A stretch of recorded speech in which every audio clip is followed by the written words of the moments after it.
Good afternoon, good evening. Welcome to William T. McIntosh Stadium as we get set for the 84th annual Fall Brawl between the Star Valley Braves and the Jackson Bronx. All the action tonight brought to you by our good friends Jackson Lumber, Jackson's original board store. The town square inns of Jackson Hole, including the Antler Inn, Elk Country Inn, Cowboy Village Resort, and 49er Inn and Suites. Great Northern Coffee, their old world roasting style, makes all the difference. And Wyoming Department of Transportation, keeping our highways safe. For Jackson Hole Radio, I'm Jake Nichols alongside Kimmy K. Morton, and we're getting ready for the rivalry game. Yeah. Final game of the year. In fact, it's rivalry week. I can't say that word really fast. Rivalry. Okay. It's rivalry week. Cody Powell battling it out in Park County. Down in Uintah County, it's Green River Evanston, and all eyes are going to be on that game tonight. We'll tell you why in just a little bit. Has something to do with us. Kinda. Okay. Yeah. But right now, we've got an arch rival. There shouldn't be any lack of motivation to win this one. It's a game that the kids always want to win because it's Star Valley. It's also the final regular season game. It's senior night. Home field advantage. Home field advantage. Beautiful night. And it's win and you're in. I mean, you control your own destiny. You can't always say that when it comes to playoffs.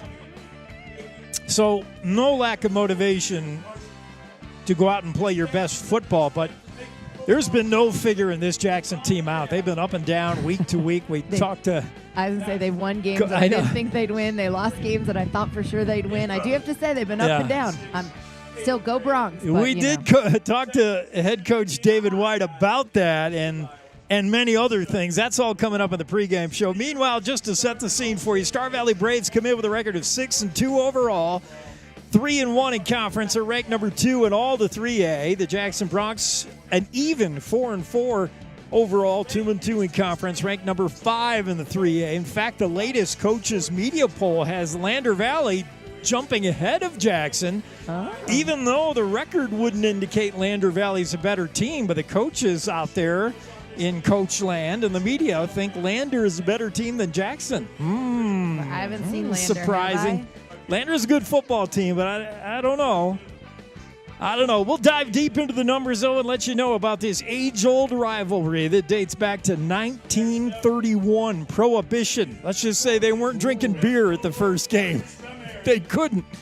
I don't think they'll be drinking beer at this one either, but grab yourself a pop and some popcorn, hot dogs at the stand. The concession stand's open, yeah? Kinda. Yeah. It'll get there. Will be very soon. All right, that's good enough.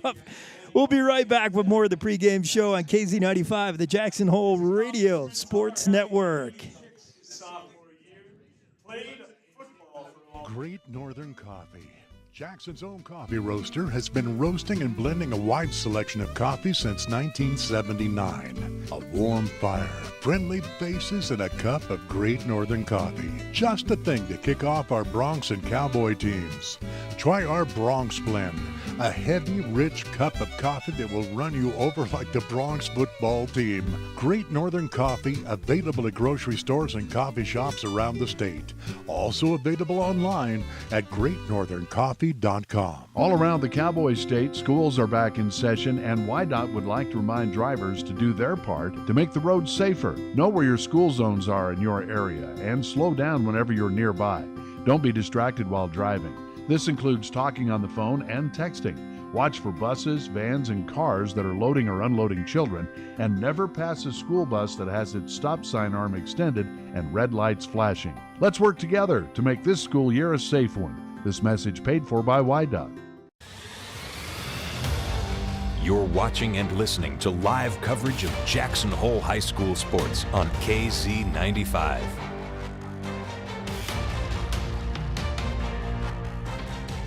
Back to the action here at the Willie Mack. Final game for the regular season, final game for the media to be over here in this old broadcast booth, and I can't wait to be in the new one. I was kind of excited for the new one this year. That climb up is killing me. Well, the matchup between these two teams favors Star Valley, going back to, as we said, the first meeting between these two teams, the Fall Brawl, 1931, when the then Star Valley Cheesemakers lost to the Jackson Broncs 12-0. So Jackson won the very first meeting between these two teams. The Star Valley team would change their name from Cheesemakers to Braves in 1948, but that's still the same team. And they've played now 83 times. This will be the 84th or 31. It might be the 85th. You go up there. We're in 22nd. We're 9 years away from being 100. Woo! That would be 90. Well, I'm counting like I think it's the 84th, and out of those, Star Valley has won the majority, probably 60 something of them. I'd have to go look at where I put those notes, but Star Valley has won the majority, like 64 of the 82 or something like that. But obviously Jackson has won the last two. Those Jackson teams were so good. So the Broncs on a 2-game win streak. They won in the COVID year of 2020, 21-14. They won last year 28-22. These games are always pretty close, except for the years where we don't have a great team. And it will be interesting to see how this one goes. And a lot of it's going to come down to the Jackson offense against the number 1 rated defense in all the 3A. Both teams coming in on a 1-game win streak. Jackson victorious last week on the road, an upset win over the Powell Panthers. Kind of surprising. If I recall, that was like 1 second, 1 yard. What? It was like a 1 second, 1 yard. Oh, yeah. It was. Well, we are going to talk about how that game went, too. Star Valley beat Green River last week. So both teams coming in with that 1 win, riding that 1 win. Jackson's offense scoring 22 points a game, 304 total yards a game. That's good enough for the number 5th ranked offense in the 3A out of 12 teams. Not bad. Defense ranked near the bottom. They surrendered 31 points, 379 yards a game. Jackson's going to have to shore up that defense, especially when it comes to passing, because holy cow, Star Valley, don't look now, but this Star Valley rushing game, the team that's always run the ball well, is now become a passing game.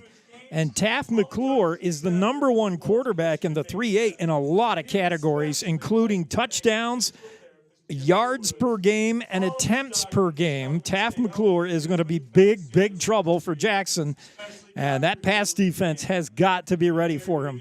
Offense-wise, Star Valley scoring about 34 points a game, gobbling up 413 yards a game, most of that in the air. And that's good enough to make them the number 2 offense in the 3A and the number 1 defense. So it's no surprise why this is the number 2 team just behind Cody. They gave Cody a little bit of trouble, lost by 10 up there in Park County. But this Star Valley team, legit, and it is going to be a tough ask for Jackson to give them trouble tonight. But it is senior night here at home, and there's a lot on the line, including the playoff scenario. We'll talk about keys to the game, the playoff scenario. We'll start, though, with last week in the Powell Panthers, and we'll do it all when we come back to the Jackson Broncs pregame show here on the home of the Broncs, KZ95 and the Jackson Hole Radio Network. Jackson Lumber, the board store, Jackson's oldest business and only true lumber yard in town. Jackson Lumber's hardware people are the best in the business, and they do it right the first time. Jackson Lumber works with people who make a living building, so the tools they sell are definitely the best hand tools and power tools available, with names like Vestool, Milwaukee, Makita, Skillsaw, Senco, Fine, and DeWalt. Jackson Lumber, the board store at 130 South Grovemont. Call 733-6000. 733-6000. Experience Jackson Hole like a local. Recently renovated, the 49er boasts a new lobby, extended continental breakfast, indoor swimming pool, fitness facility, and 12-person outdoor hot tub. Located on Pearl Street, the 49er is just 3 short blocks from Jackson's greatest bars and restaurants, where you'll find your home away from home. Enjoy your time in Jackson as part of the Town Square Inns, and stay at the 49er Inn and Suites. Let's get back to the live action on KZ95. Here's Jake Nichols.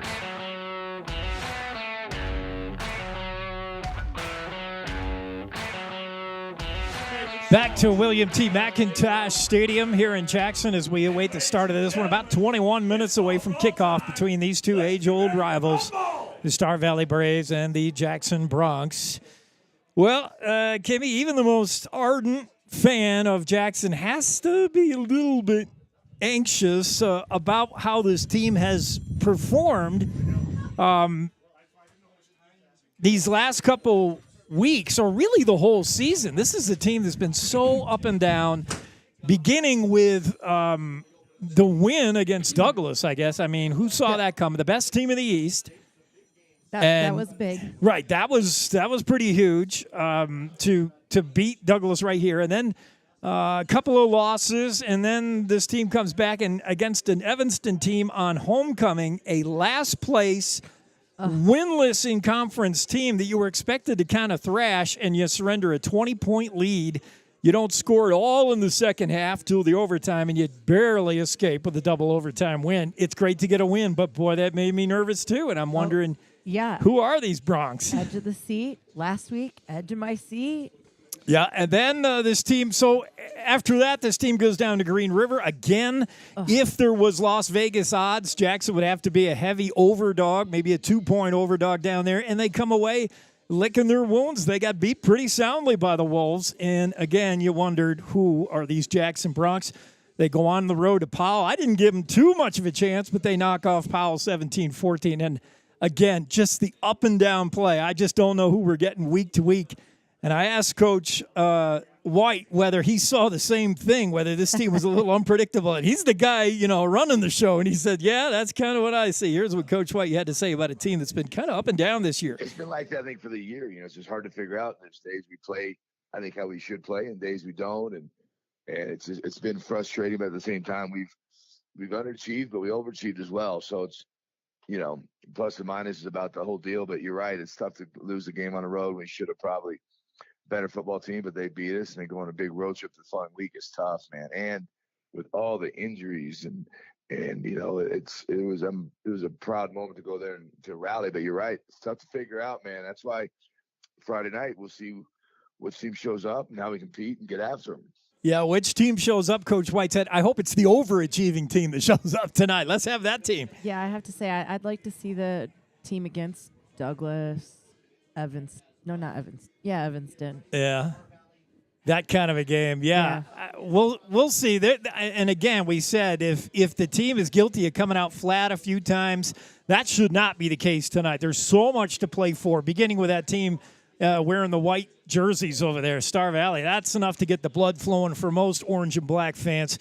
And, then you got senior night. You got the last game of the regular season. Everybody should be jacked to play this one. And then the win and you're in as far as playoffs. We did ask Coach White about the elephant in the room last week, that questionable call to punt with 3 or 4 seconds to go in the game, 4th and 19. What most teams do is take a snap and just kind of run around and make them chase you for 4 seconds and then eventually tackle you. You could even run it right back to your own end zone if you want and take a safety, and the clock runs out. So we asked Coach White, what the heck's going on? What's with the punt? And he said he did admit that's on me. Right. No, that was part of right at the end. I was going to go back because I was really getting frustrated because I wanted to go for a first down. And just in general, just that whole drive, I don't like playing, let's just run the ball out and hope for the clock. That wasn't the point. But then that was on me because I was going to go run it. And then I'm like, 4 seconds. We got plenty of time. And then the snap was bad before, and then I'm like, gosh dang it, do we do it? Trust me, it was all on me. That's my mistake on that. We should have probably did that. And then Braden, I looked at him, I said, listen, there's a 1-step punt it. Let's say boot it. I don't care if it goes at an angle, up, out of bounds. That should give us time. But I was just worried about something happened all of a sudden with 2 seconds left to 1 second. They don't go down, or they go down too early and do it. But that was on me. I should have just ran around and got it done, and I screwed it up. But Braden went from 0 to hero all within a 10-second period. Yeah, he sure did. It was Braden Hills who tracked down the guy who blocked the punt and tackled him at the 1-yard line. And that's not a surprise because Braden Hills, I've watched him play soccer out here. Oh, yeah. And on the pitch, Hills has real closing speed. He's a D-back. He's a fullback, plays on the back line. So I've seen him track guys down that are very fast. So I knew Hills is a guy who can catch you from behind. That wasn't going to be a problem. But One other problem with the Bronx that scares me is these second halves. They didn't score at all in the second half of the game last week, or Evanston. So I'm wondering, am I just seeing that? What's going on in the locker room? What's going on with the second half? Maybe I'm reading too much into it. I asked Coach White, what's going on with the second half? Is there a letdown? What's happening? That's just it. It's just putting it all together. I don't think we don't have the horses. We don't have the little bit of the mentality to go that 4 quarters. The second half, we just got to figure out a way to be tough and finish. And we don't tap out really, but I don't think we really put enough effort into it. It's, during a week of practicing and, pushing through things and kids getting tougher. I mean, we've got guys hurt. We got guys in and out during the week who are sick and go home and come back. It's just, that whole trying to get used to the culture. Like, hey, we don't have those 10 all-state players that they had in the past. We got a bunch of good players and good kids, and we are hurt. So we got to figure out a way to scrap. And I think we just haven't pushed ourselves enough to really play those hard 4 quarters. You know what I mean? And not so much put teams away, but play better for sure. I mean, second half letdown has been a frustrating situation. Second half letdown will happen when the majority of your team, if not all of your team, plays 2 ways. I mean, they just they aren't deep enough to have special guys on offense or defense. These guys go 2 ways with the exception of a couple of players. That wears you down. Oh, yeah. Even as a teenager. It wears me just watching them, so it's got to wear them. They're out there doing it. Yeah. We get tired in the second half just describing what's going on. These kids got to be exhausted. Yeah, that's the way to put it. That could be, but we're hoping to get all 4 quarters out of the Bronx tonight as they try to tackle their arch rivals, the Star Valley Braves. We'll be back one more time and take a close look at those Star Valley Braves and how much of a different team they are this year compared to years past and what Jackson's going to have to do if they want to put away a victory tonight. We'll do that more when we come back on the pregame show right here on the home of the Bronx, KZ95 and Jackson Hole Radio Sports Network. At High Country Linens Paper and Cleaning Supply Outlet, we've got you covered. We have cleaning supplies for all your needs, like Bona hardwood floor cleaner, brooms and mops, dusters and buffers, Swiffers and brushes, scrubbers and squeegees for every job, Murphy Oil, Orange Oil, and Pledge for your home or office, products from the Clean Environment Company, Envirox, and bathroom cleaners from the Natural House for the safe environmental solution. For dishwashers to laundry, Cascade and Jet Dry, Dawn and Joy, Tide, Arm & Hammer, Shout, Clorox, and Bounce. And get the window cleaning tools the pros use. Spray bottles, extended washers, buckets, and squeegees for the cleanest windows. Browse products at highcountrylinen.com or call 739-1311, 739-1311, or drop in at High Country Linens Paper and Cleaning Supply Outlet, 335 North Glenwood Street, open Monday through Friday, 8 a.m. to 5 p.m., and don't forget, we deliver. Hey, sis, missed you this morning. Kim told me you weren't feeling well, so I'm just doing a self-care check. Oh, thank you, friend. How you doing? Girl, listen, my energy was so low because I didn't eat breakfast when I got up, so I had to miss virtual yoga with y'all. Trust me, I understand. But I'm doing much better now that I've eaten, so I'm back on track. Great. In that case, let's get some steps in tonight. I'll come over and we can walk around the lake. Sounds good. Appreciate you being in my business, too. Now, let me get in yours. Did you check your blood pressure today? I did that and my squats, okay? Okay. High blood pressure is not going to be my friend if I can help it. See you at 6? Let's get it. See you then. Now more than ever, it's important that we protect our hearts and the hearts of those we love. Check in on one another and be a part of a healthy blood pressure movement. Rally your squad to take the online pledge at releasethepressure.org. Brought to you by the Release the Pressure Coalition and the Ad Council. This is KZ95 with live coverage of the Jackson Bronx. Back to the action. Both teams still taking their pregame warm-ups. About 12 minutes from kickoff here at the William T. McIntosh. This is going to be a good one. This is what we wait for all year. You circle this game on the calendar. Star Valley, Jackson. Should be exciting. Star Valley always travels well, especially here. They just take the ride up the highway, and they usually bring a pretty good cheering section. They may have something to cheer about tonight. Boy, they are a different team. You're used to the years past of the ground and pound offense of Star Valley with that big offensive line and the running backs that are practically legendary. If they erected statues down there in Afton, they would have one of R.J. Kazare. They would have one maybe of Lane Ash.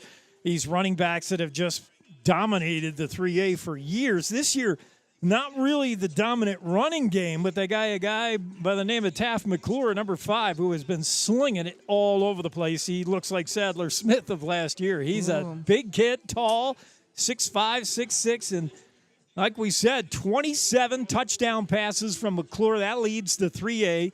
He leads them in average yards per game. He throws for about 312 yards a game. That's a lot in high school. That's Sadler Smith type of numbers. That's a lot. And a lot of attempts. We're talking about a team that used to pass maybe 15 times a game. McClure will attempt 30-something tonight for sure against this team. So, wow. Different kind of team, and a team that loves to throw the ball.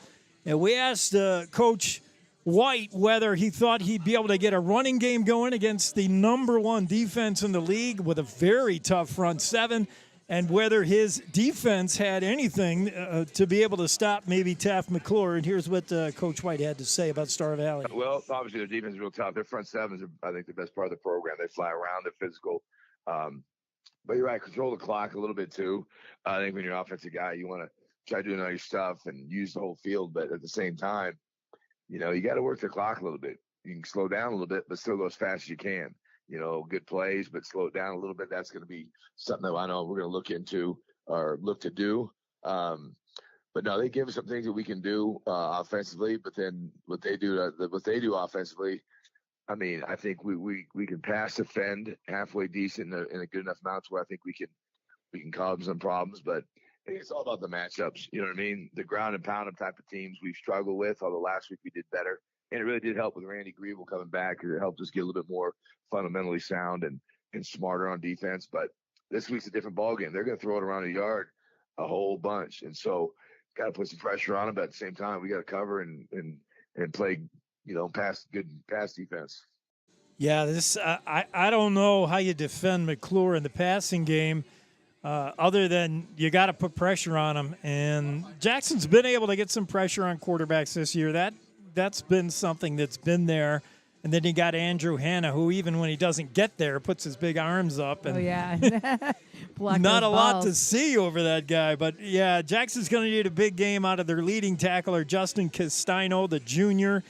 He's just been tackling everything he sees. I think even if you wore the same uniform as him, I wouldn't want to get too close to Castino. He might tackle you in the huddle. Anything that moves suddenly, and Castino's going to pounce on you. Yeah, so move slowly around him. But, yeah, would they need him, a big game out of him? And I think Jack Johnson offensively, I think the whole world knows now that Owen Jansen loves Seb Brunner. I mean, that is no secret. And Brunner's getting a lot of double team. He's getting a lot of attention. I think tonight the Jackson might be ripe for chunk plays, and maybe Xander Witt sneaks behind everybody with his speed, and they hit something over the top with him, something big. Chunk plays? What's chunk plays? Chunk, like chunk yardage instead of okay. 4-yard that's what plays. I was thinking. I just wanted to make sure. So if I was wondering, I thought maybe out there. Right. I think we need some chunk plays here. You heard Coach say he wants to control the clock and kind of, run time of possession. That's nice, and it keeps Star Valley offense off the field. But I don't see sustained 14-play drives against Star Valley. They're too good defensively. Sooner or later, you're going to fumble. Something bad's going to happen. I think you need a big play to burn them every once in a while, loosen that defense up a bit, especially that front 7. I look for big plays, and I think Xander Witt's got his name on that. We'll see. But when they do keep it on the ground, Jack Johnson's been running better and better every week, and I hope he has a big game as well. One more thing we did talk to Coach about, and that was motivation for this game. These kids have not lacked motivation all year. The games that they didn't win, that they didn't look good in, it didn't look like they were disinterested or flat. It just looked like they got beat. They're a team that's still, they're young. They're learning how to win, how to put away teams.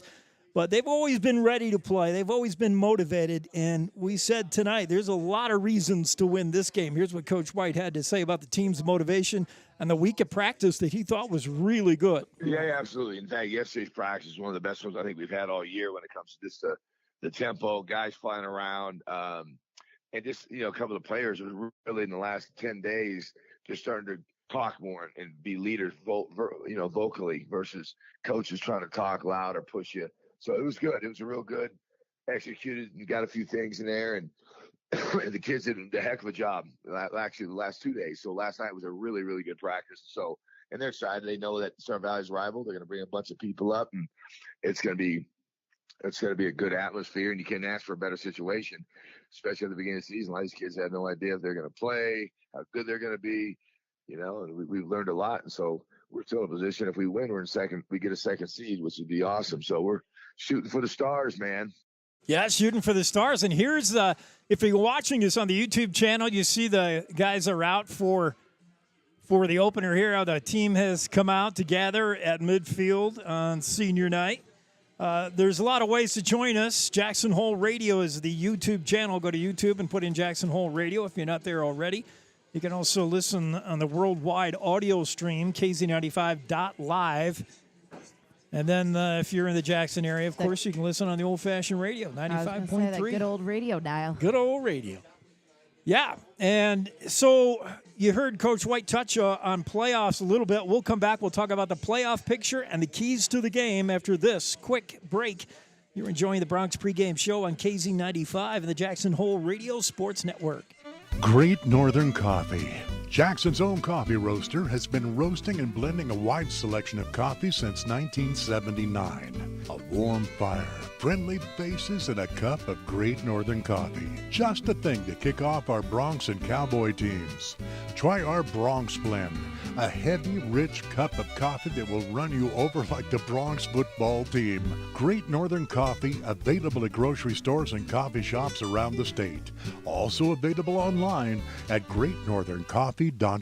They say the best offense is a good defense. This theory applies on Wyoming roads and highways just as much as on the football field or the basketball court. Your game plan should always include wearing a seatbelt, and that goes for everyone in the vehicle. Check road conditions before you go. Call 511 or download the Y.511 app for road information at your fingertips. Finally, put away distractions, especially your phone, so you're better prepared for the unexpected. This message brought to you by Y.Dot. Your home for Jackson Hole High School sports is KZ95. Let's get back to the game.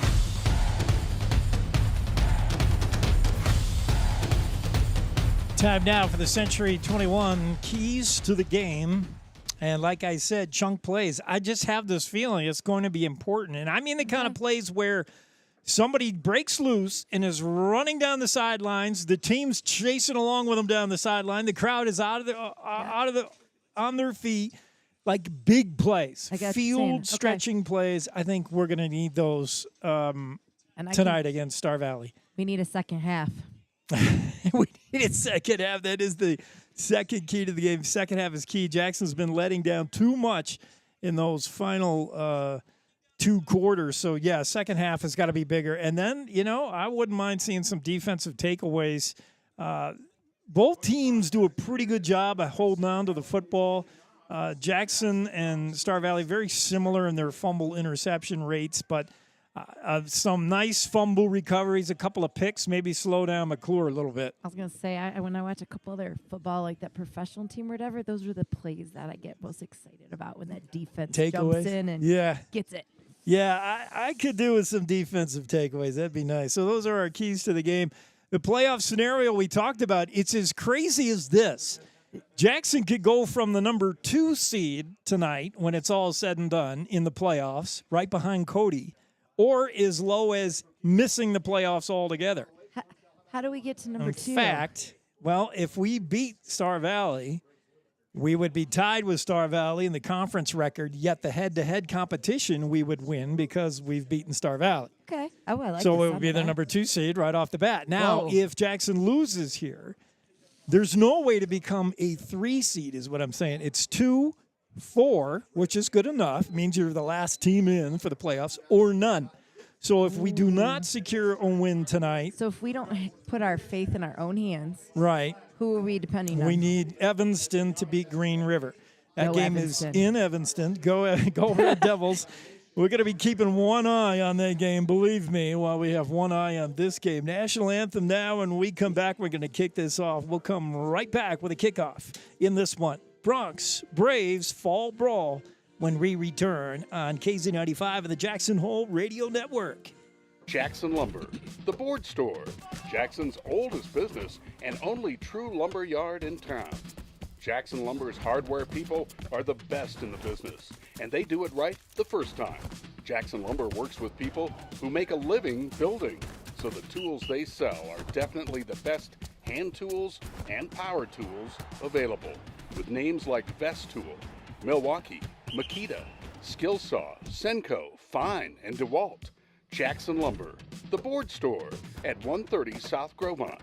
Call 733-6000, 733-6000. Experience Jackson Hole like a local. Recently renovated, the 49er boasts a new lobby, extended continental breakfast, indoor swimming pool, fitness facility, and 12-person outdoor hot tub. Located on Pearl Street, the 49er is just 3 short blocks from Jackson's greatest bars and restaurants, where you'll find your home away from home. Enjoy your time in Jackson as part of the Town Square Inns, and stay at the 49er Inn and Suites.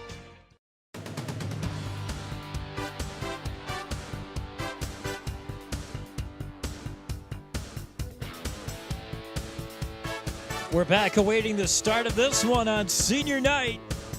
Bronx Braves, and it's brought to you by Jackson Lumber, Jackson's original board store, the Town Square Inns of Jackson Hole, Antler Inn, Elk Country and Cowboy Village Resort, and the 49er Inn and Suites. Great Northern Coffee, their old world roasting style, makes all the difference. And Wyoming Department of Transportation, keeping our highways safe. Well, it's a perfect night for football. Weather going to turn ugly this weekend, but right now, this will do just fine. Star Valley in their traveling road whites, trimmed in that maroon. And for Jackson, they're in their home blacks, all black, top and bottom, helmets as well, trimmed in white and a little bit of orange. Can I say that's so confusing to me? When I was in high school, it was the opposite. We always were dark on the road and we wore white at home. Yeah. What? I guess I kind of remember that being the case. Jackson will begin receiving the kick. And they'll send back the usual suspects, I believe. It's usually Xander Witt, Sebastian Brunner. I believe those are the two guys back there. And here, I'll go to him, but I don't know if I looks can like see that far. Brunner is on the far hash and Witt is on the near side. Ball being teed up now for Cash Lancaster. Is that Lancaster or Hayden Weigel? I'm not sure. Teed up at the 40, and we're just about getting ready for this one. Star Valley moving left to right on your radio dial. Jackson right to left.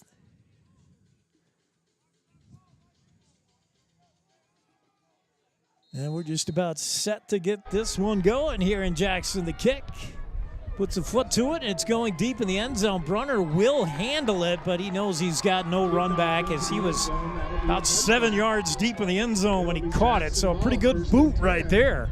That was with the wind, so we'll see how teams kick going the other direction. Wind will be a factor tonight. It's blowing pretty good. Jackson Bronx will start things first and 10 at their own 20-yard line against the 3A's top-ranked defense. This defense is legit, and they're led by Derek Astle. You'll hear his name a whole bunch, along with Brandon Beck, the two leading tacklers. Quick pass to the outside. That's Jack Jenkins, and he's got 8 to the 28, and a good play on first down, and a good way to stay away from those front 7 guys getting the ball on the outside on the perimeter. Jackson's done that all year long, finding ways to get it outside, out there in space. Bronx break the huddle again, twin set to the right and left. Jenkins to the backfield with Jansen, who's in the shotgun. And the snap, and now some Star Valley players are drawn off sides. I didn't see anybody move on the Bronx side, and this might be a free 5. Here it is. Offsides on the Braves.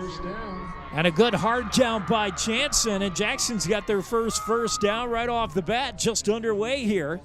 And the Bronx with the ball at their own 33-yard line.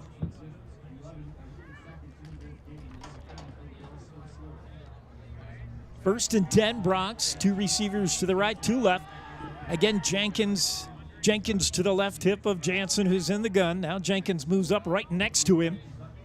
And the snap, the handoff to Jenkins up the middle. He's got room, a lot of room, as a lot of the Braves went with Owen Jansen. They thought it was the run option, and they all went Jansen's way, and nobody had Jenkins. That's a first down across midfield, and a huge run for Jack Jenkins to the 47-yard line of the Braves.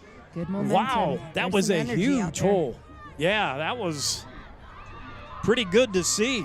Big hole opened up by that left side of the offensive line in a well-designed play. Trips left this time, 1 receiver to the right. Jenkins in the backfield with Jansen. First and 10 for the Bronx. Jansen surveys things. Now puts Jenkins in motion, who's stop of the right hip of Jansen, and the snap. And they give this to Jenkins. No, it kept by Jansen this time. The exact same play we saw last time, only this time they run it right side. And this time Jansen keeps it rather than give it to Jenkins. And it fooled the Braves enough for a pickup of 5. Second down and 5. Ball at the 42-yard line of the Braves. Jackson's first touch, first possession. They're already into Braves territory against the 3A's #1 defense. Jackson rolling right now. Twin set left and right. Jansen looking off to the right. He's looking at the coach for a possible audible here. And there's the snap. Back to throw. Jansen wants to come near side. That one knocked down and almost picked off. That was the linebacker, Wiley Wilkes, who is one of the growing stars of the Jackson Giants baseball team. He plays here for Jackson in baseball. He's the enemy in football. Yeah. So he knows Wilkes, some of those guys out there maybe. He does know a lot of guys. Second and 10 for Jackson on the incompletion. That pass not open at all. And Jansen is lucky Wilkes just knocked that down. Second and 10 now.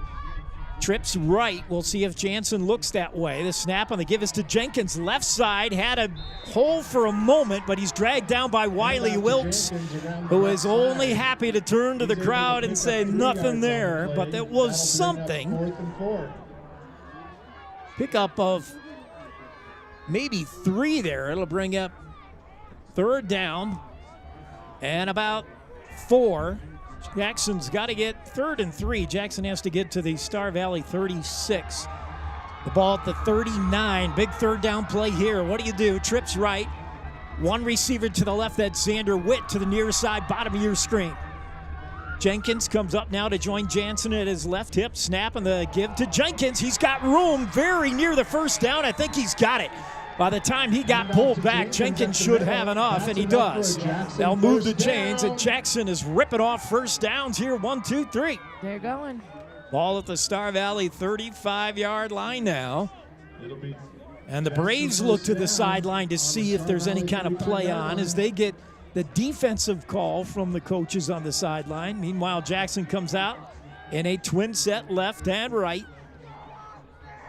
Jansen the snap, wants to throw, looking far side, fires, got a man on that slant. It's complete to the 30 and a pickup. To the 25. That's very near a first down. We'll see if they're going to bring the chains out or just call it. That's close. That's really close. On the reception. Well, looking like a first down. And that is first down. Jackson, 10-yard completion. Who was that on the I can't see that far right now. I did not see.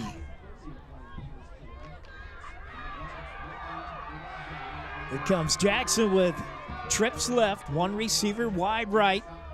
On the far hash, Jansen, the snap, he wants to throw. Has time coming, he wants it all to Brunner, end zone, and interference. That's going to put the ball deep in Star Valley territory as Brunner, the ball was underthrown just a little bit, but that was obvious pass interference on Jaden Crook, the 5'8", 155-pound junior. He grabbed a hold of Brunner before the ball got there, and that'll give Jackson a fresh set of downs with the ball inside the 10 now. It's not spot of the foul as it is in the NFL. And wait a minute, why are they marching it the other way? Not sure what Now they're finally marching off. It will not be inside the 10. That'll bring it to the 11. So 1st and 10. Jackson could get a first down without getting a touchdown. 1st and 10 from the 11. You got to get to the 1 for a first, but Jackson's got to be thinking touchdown here. It's like playing the Chiefs. You don't kick field goals against Star Valley. You got to go. You got to go for TDs.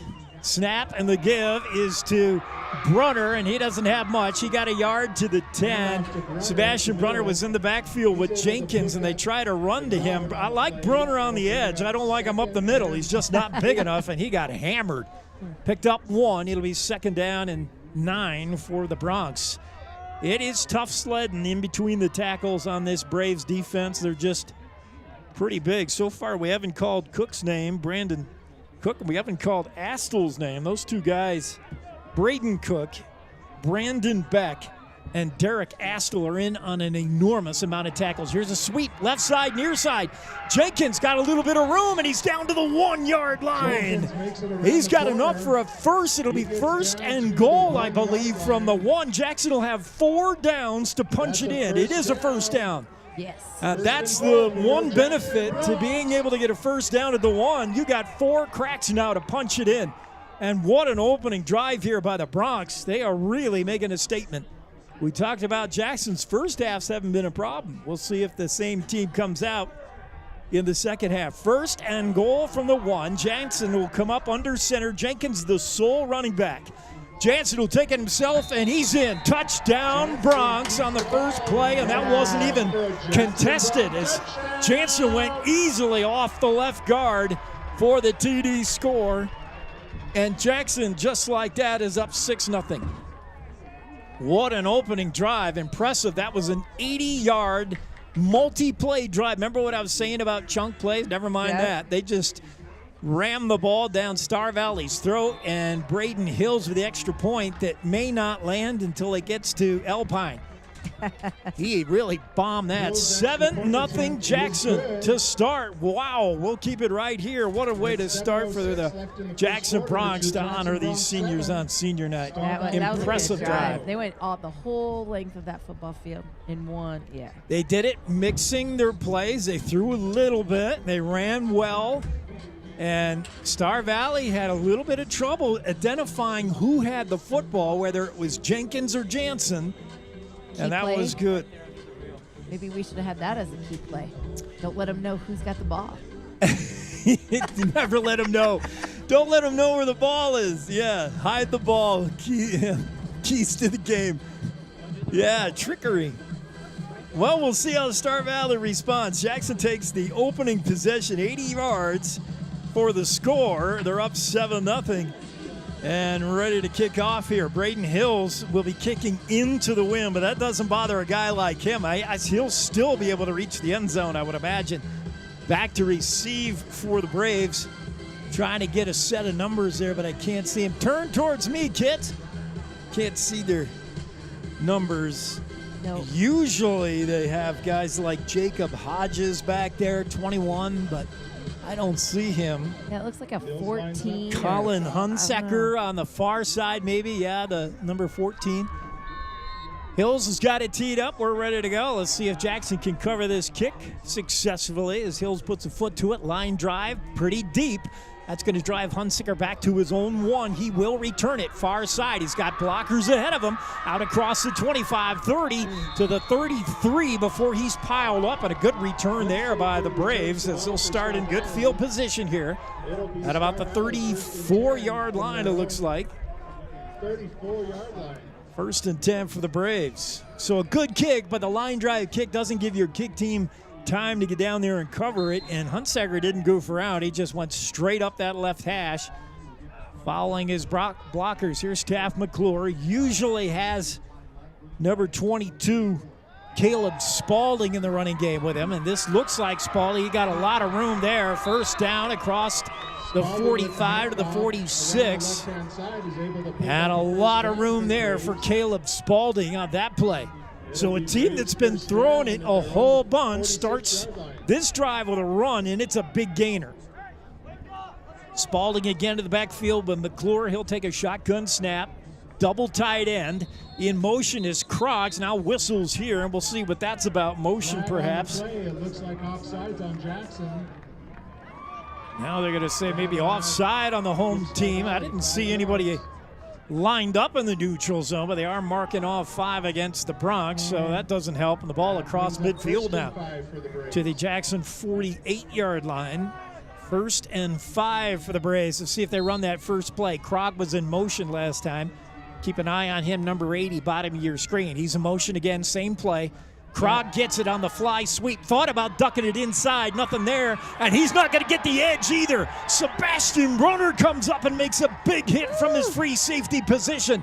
And a loss of 1 on the play. It'll bring up 2nd and 6. Brunner came out of nowhere like he was shot out of a gun. Oh, boy, he is not normally a big hitter. He's a small kid. He sometimes shies away from contact, and I bet Brunner, Seb won't like me hear him say that. Won't like me saying that, but I've seen him pull up every once in a while, but not that time. Big hit from Brunner. 2nd down, here's the give, near side to 22 again. He's got near the first down. I think he's just short. That's Caleb Spaulding again on the carry. Jesse Levitt has been spelling Spaulding in recent games, and he's really come on as a running back. Haven't seen him yet, but 32 and 22 are going to do the bulk of the carries for Star Valley. That is a first down. And 1st and 10 here for the Braves. They've yet to throw a pass. They got trips left this time. We'll see. McClure, the snap, he wants to give to Spaulding. Spaulding straight ahead. He's finally hit and driven back. And that was Castino in there also. Looked like Caden Neild also on the stop, and a big hit, but not before Spaulding picks up 4. It'll be 2nd and 6. Ball at the Jackson 41-yard line. Here's that I formation. The toss, it's the bread and butter play to Spaulding. He's got about 3. That's what they call it down in Afton, the bread and butter. When they pitch it, they pitch it to that second guy through in the I formation. They've been running that since what they were called the Cheesemakers. I mean, that's been their play forever. How is that related to bread and butter? It's just their bread and butter play. Like, that's the play they love to do. It's guaranteed 3 or 4 yards every time, sometimes more. That time it picked up 4. It's still 3rd down now, and a big 3rd down. They're in that I formation. Watch for bread and butter again here. Man in motion is Krog. There's the snap. Fake to Krog, and it's to give to the second man through. Good job by Jackson to identify it and drag down the ball carrier. That was Spaulding, and he's near the first down, but he's short. It'll bring up a big 4th down here, right? Is it 3rd and 1 or 4th and 1? I think it's 4th. 4th and 1. They're going to go. 4th and 1, the Jackson 33-yard line. And here comes bread and butter, you would think. That's what it is. Spaulding through.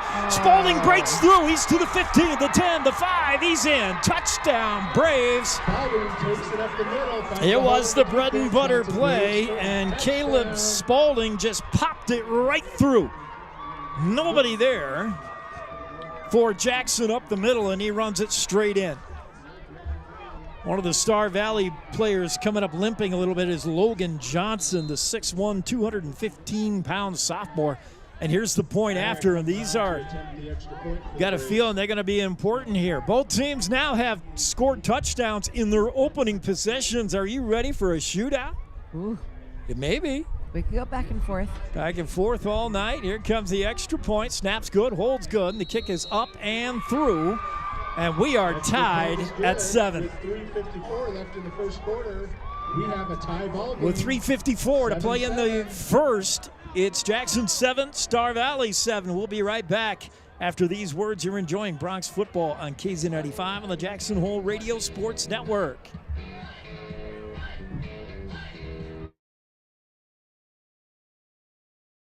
Ford Store, Jackson's oldest business and only true lumber yard in town. Jackson Lumber's hardware people are the best in the business, and they do it right the first time. Jackson Lumber works with people who make a living building, so the tools they sell are definitely the best hand tools and power tools available, with names like Vest Tool, Milwaukee, Makita, Skillsaw, Senco, Fine, and DeWalt. Jackson Lumber, the board store at 130 South Gromont. Call 733-6000, 733-6000. You're watching and listening to live coverage of Jackson Hole High School sports on KZ95. Back to the live action. Star Valley kicking off. Both teams score in their opening possessions.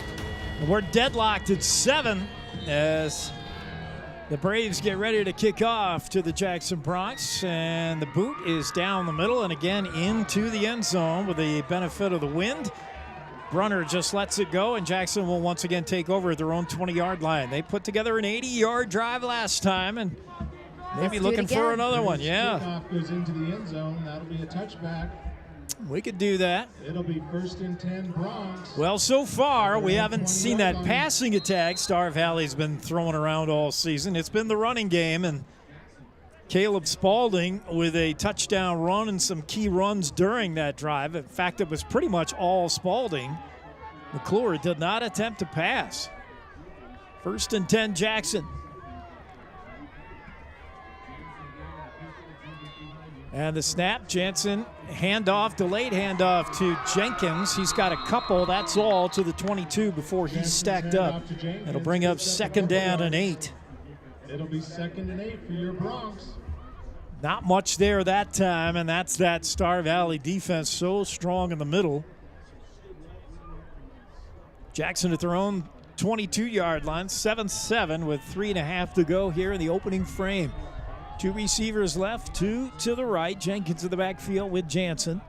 The snap, and Jansen wants to throw. Far side, man in the flat, incomplete. Flag comes down, and that might be pass interference, but boy, that would be a ticky-tack call. Intended for Hannah on that far side, and a ball just outside of his reach, but reaching in there was Cash Lancaster, I believe, and are they going to call that pass interference? They are. They're going to march this one off. On the Braves. Boy, Lancaster didn't touch Hannah very much. If that was him on the far side, I'm thinking that was number 6. He kind of had a hand on Hannah's hip, but that's not the reason Hannah didn't get it. The ball was simply thrown too wide, but Jackson will take it. That moves the ball all the way to the 37-yard line of the Bronx, 1st and 10. Graham Dalton, bottom of your screen. Brunner at the slot just next to him. And another receiver on the far side. The give is to Jenkins. Stutter step, tries inside. Not much there. He does shake off one tackler, but now he's stacked up by a host of Braves and brought down a pickup of maybe 1 in there on the play. 2nd down and 9 for the Bronx. Brandon Beck was part of the tackle. 2:50 to go in the first, 7-7. Here on senior night in the Willie Mack. 3 receivers to the right side for Jackson, 1 down at the bottom of your screen. The snap and the give to Jenkins. No, Jansen will keep it up. No, Brunner has it on the Wildcat. And he slipped momentarily, and he does what he can to get back to the line of scrimmage. I don't know if he did. It'll bring up 3rd and 10. That was a little unpretty to me. No, that play just really didn't have a chance. When Brunner is taking the snap, the defense knows he's probably going to carry the ball. He's the only guy you got to watch when Brunner is getting a Wildcat snap, in my opinion. So you know it's going to be number 1. And that fake handoff to Jenkins didn't fool anybody. The whole defense went to Brunner, and he got nothing. 3rd and long now for the Bronx. As Jansen sets him up, 2 receivers left, 2 right. Now a man in motion is Brunner. Jenkins in the backfield. Jansen taking his time. Barks out the snap. He's back to throw. Has time. Fires right side. It's Brunner. 1st down and more. Across the 50, the 45, down to the 43-yard line of Star Valley. That's a 1st down. And again, the Bronx are in Star Valley territory. And the Braves, if there's one thing this defense doesn't have, it's an answer for speed. And Brunner right now is just beating this team with his quickness. When you get out on the edge, out on the outside against this Braves team, that's when they're vulnerable. They're big and heavy up the middle, but out on the edge in space, they just don't have the speed to contend with Brunner and Witt As the Bronx set up a fresh set of downs with the chains move. 1st and 10 in Star Valley territory at their 43. Jansen in the shotgun, gets the snap. Jansen going to keep it himself, and there's not much there. He's stacked up, no gains, 2nd and 10. Jansen keeps it himself and tries to go up the middle. The fake handoff to Jenkins. He didn't have much room either, even if he had gotten the ball. And then when Jansen kept it, it was just nothing but Braves there in his face. They didn't get very far on that. No, 2nd and 10. Ball still at the 43-yard line of the Braves. Jackson, though, moving the ball again. Another drive that began at their own 20 after the touchback. And once again in Braves territory. Long time for this play to come in. They may have to hustle to get this one off. 1:05 and counting in the first. As they rush to the line, Jenkins in the backfield. Brunner is back there as well, so you don't know who's going to get the ball. There's the snap, and it's Jenkins. No, looking to throw is Jansen, and he got hounded. He did get the pass off to Brunner, but it's incomplete. Jansen was just trying to get rid of that thing as the pressure was getting to him. They were trying to set up a quick little, I don't know if Brunner was the safety valve in case the pressure got there or whether he was the intended receiver all along, but when Jansen got rushed, he turned and said, "Seb, I hope you're open," and just couldn't get the ball to him. 50 seconds to go. Clock stopped with the incompletion. 3rd and long now for the Bronx. They got to come up with a play here. They did last time, and it's usually been number 1.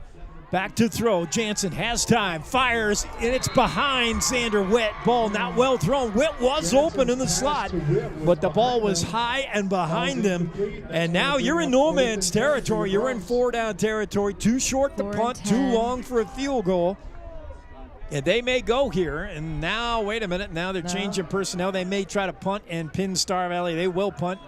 Braden Hills is on, and Hills will try to pin Star Valley deep in their own territory. Wyatt Krog back at the bottom of your screen. On the far side, can't quite see who that is as Braden Hills gets ready to punt. Last time he went to punt, it was blocked back in Powell, and it was Hills who had to save the day. Hills gets this one off high. Fairly deep. It'll take a bounce and a Jackson bounce. Jackson roll to the 16-yard line where it's touched. And so Castino manages to touch it up. So the idea works. You pin Star Valley to their own 16. They got to go a long way right now. But the Jackson drive that began at their 20 stalled just a bit.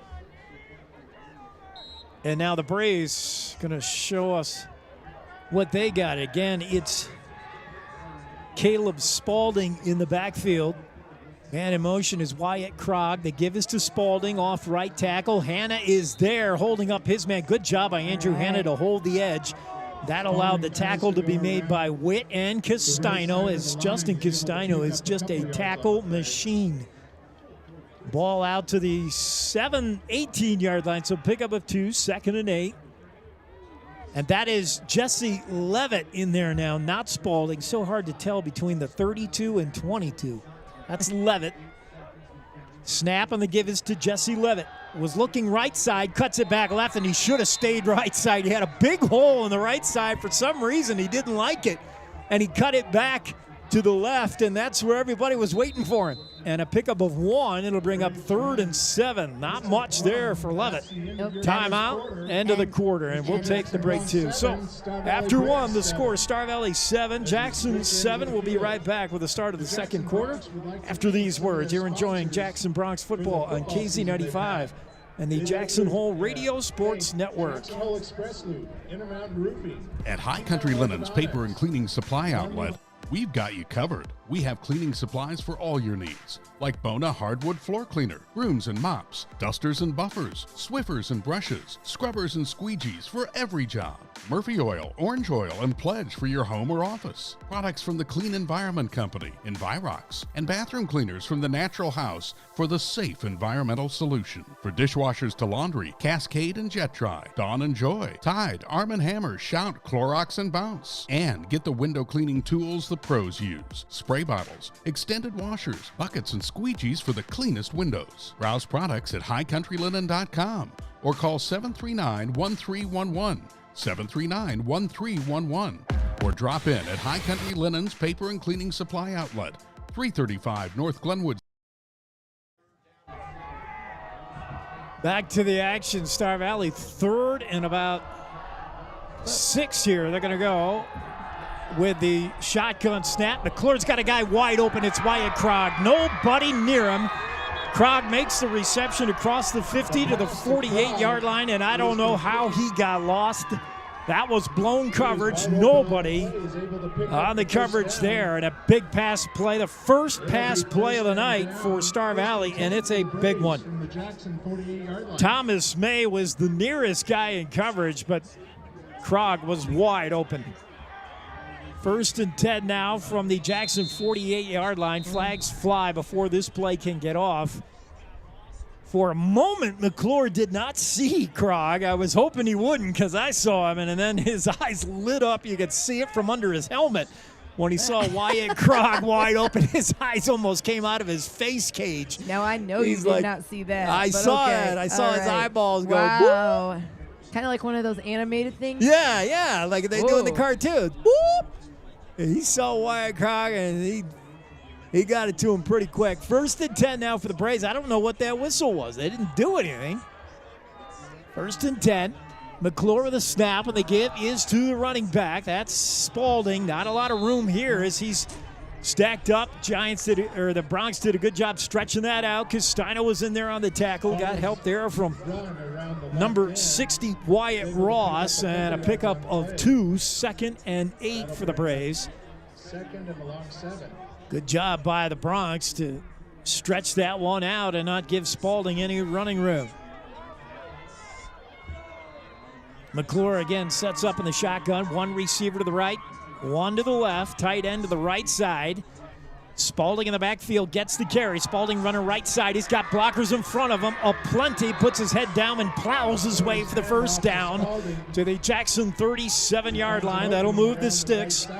And it's just a lot of beef out front when Star Valley pulls the guard and rolls out. Spalding had 2 big linemen out in front of him and just followed their blocks. 1st and 10, Braves in Jackson territory. Trips right, 2 receivers to the left, empty backfield. McClure's throwing here. We'll see. He's only attempted 1 pass, and it was a big one to Krog. They're going to throw here. Back to throw is McClure, and he's rushed heavily. Steps up in the pocket, and he's slung to the ground. The sack. McClure couldn't find anybody open. He's brought down by, I believe, Lucas Grayland. It was Lucas Grayland who made the sack. McClure didn't lose a whole bunch. He's back down to the 42-yard line of the Bronx. It'll make it 3rd down and about 12.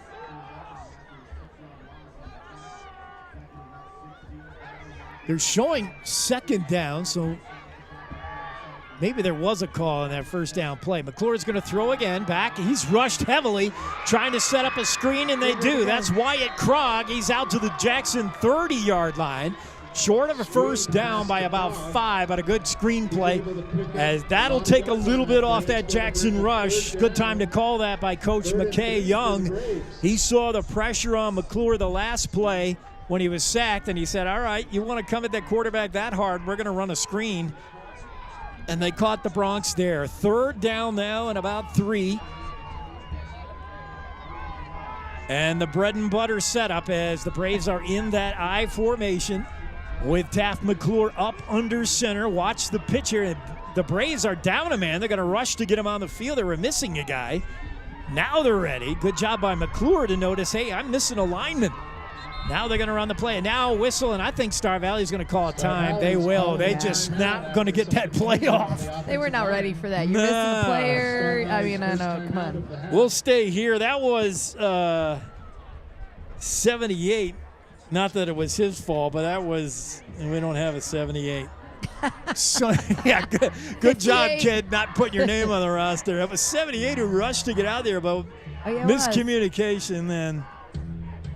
Star Valley wants to think this over. This is going to be an important 3rd down play. 3rd and about 3.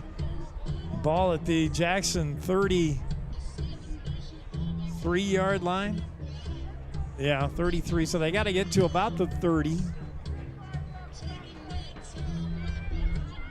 No, the ball is at the 30. They got to get to about the 27-yard line. It's about 3rd and 3. Let's see if the Braves set up. They're on the far hash, top of your screen, and they are in that bread and butter formation, the I formation, and it is the pitch. Second man through. Good job there. Contact in the backfield by Castino almost disrupted that play. And Justin Castino pounded the synthetic turf. He was upset with himself that he wasn't able to make the ankle tackle. But he did get a hand on Spalding and almost tripped him up. But Spalding gets just enough to the Jackson 25. Fresh set of downs for the Braves. 1st and 10. Good penetration there by Castino. Almost. Snap and the give. No. Play action pass over the middle. Caught, and that's a big one down to the 2-yard line. Play action. The pass was well covered. In fact, double covered. But it didn't matter as the ball was put right on the money by Taft McClure, and it looked like that's good enough for another Star Valley first down. I'm not sure who is it. That was Dimitri Douglarakis, the tight end. And Doug Larakis, a big guy, and what a nice play there. The tight end, he's targeted only 1 or 2 times a game. I don't know why he isn't in the offense more. He's a big kid. Here comes that I formation again for the Braves, and McClure is just going to take it himself as that offensive line surges into the end zone for the touchdown. McClure with a 2-yard quarterback keeper. And the Braves take their first lead of the game, 13-7, awaiting the point after.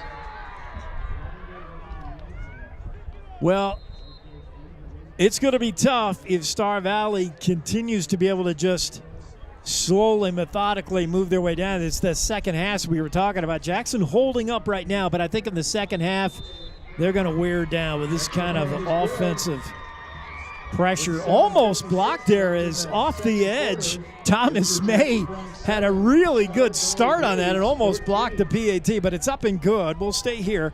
So with 7:56 to play in the first half, Star Valley up now 14-7. Watching the out-of-town scoreboard, Evanston also leading 14-7 over Green River, so that's good news.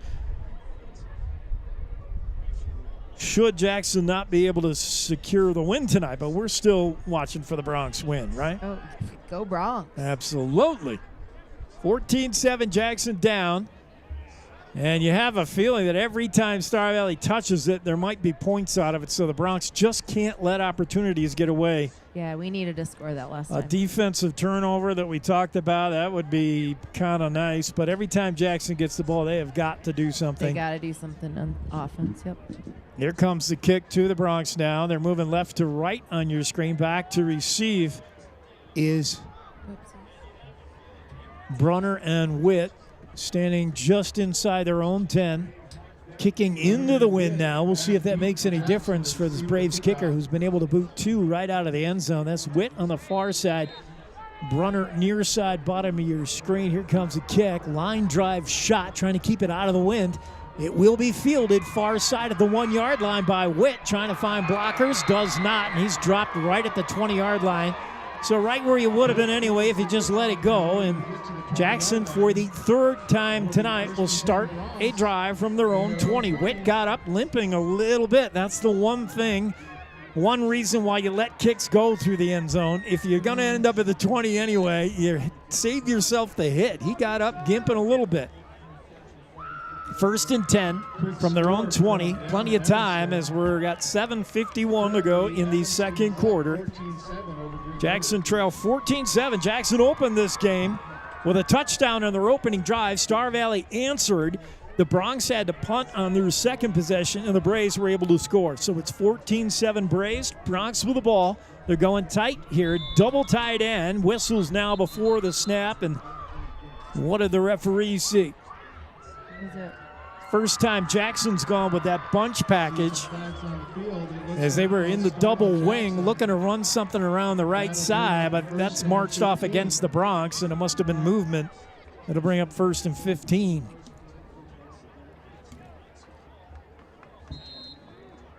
Penalties have not been too much of a factor yet. No turnovers yet. And a pretty exciting game if you like scoring. 14-7 Braves. Jackson with the ball deep in their own territory. Here's the snap. Jansen pitches right side. Jenkins now cuts it back up in. There's just nothing but white jerseys there as he's wrapped up. Did not get back to the original line of scrimmage, and I don't like when might they have go got through one. the middle. There's not there. much room in the middle. That play was designed to go out on the edge. Jansen didn't hold it long enough. He couldn't draw enough players to him. And then when he did finally pitch it to Jenkins, Jenkins did not string it out on the edge. He cut it back inside, and there was just 5 Braves players waiting for him. 2nd and long for the Bronx. Snap to Jansen, throws, far side, got a man, it's Brunner, setting up a little bit of a screen here. Brunner's got some room, he's across the 30, that's a first down, Jackson. And right now, as it's been all season, Sebastian Brunner is carrying this team on his shoulders. I just want to see that boy have that ball and go. Man, I like it when it's in Brunner's hands out on the edge. He had some blockers, too. They got wide receivers who will block for him, and that was a well-designed play to try to get away from that middle you were talking about, Kimmy. I don't like the middle. Get out on the edge. 1st and 10, Jackson, ball at their own 32-yard line. 2 receivers left, 1 to the right. Snap, Jansen going to keep it himself left side, trying to find blockers. They're just far and few between. He picks up a couple, 2nd and 8. Kind of picked his way slowly. Get a couple yards. Yeah, he had a couple. Jackson trying to put an answering drive together. You'd really love to be able to head in the locker room, knotted up at 14. I wouldn't mind that at all against this powerful Braves team, ranked number 2 in the 3A. Jackson ranked number 5, number 6 if you listen to the coach's media poll. Let's go with number 5. I like that. I'll go with better. that. Yeah, Number let's say 5. Who cares about those coaches? 2nd down for the Bronx, 2nd and 8. Snap to Jansen, wants to throw far side. Again, they're trying to hit one to Brunner, I believe. Tackle made, but the pass is complete, just short of the sticks.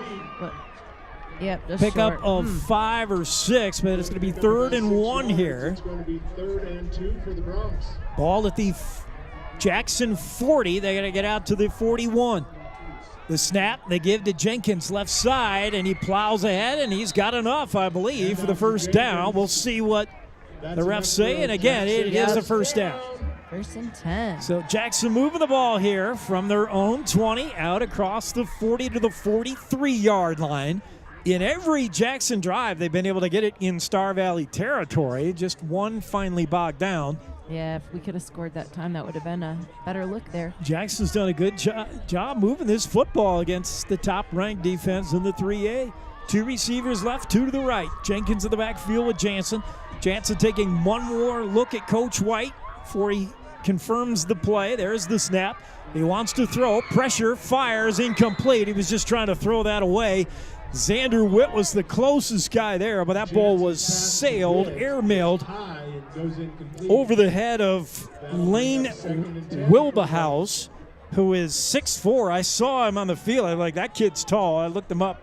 6'4" junior. Tall Yeah, back there. he's their free safety. He was the only guy who had a shot at getting that ball. It was thrown so high, but it was even over the outstretched arms of Wilberhaus. 2nd and 10 for the Bronx from their own 43-yard line. 2 guys in the backfield now. Still, Jansen wants to throw. He fires one to Xander Witt. Catch is made to the 30. First down. Witt was double covered, and he made the catch anyway.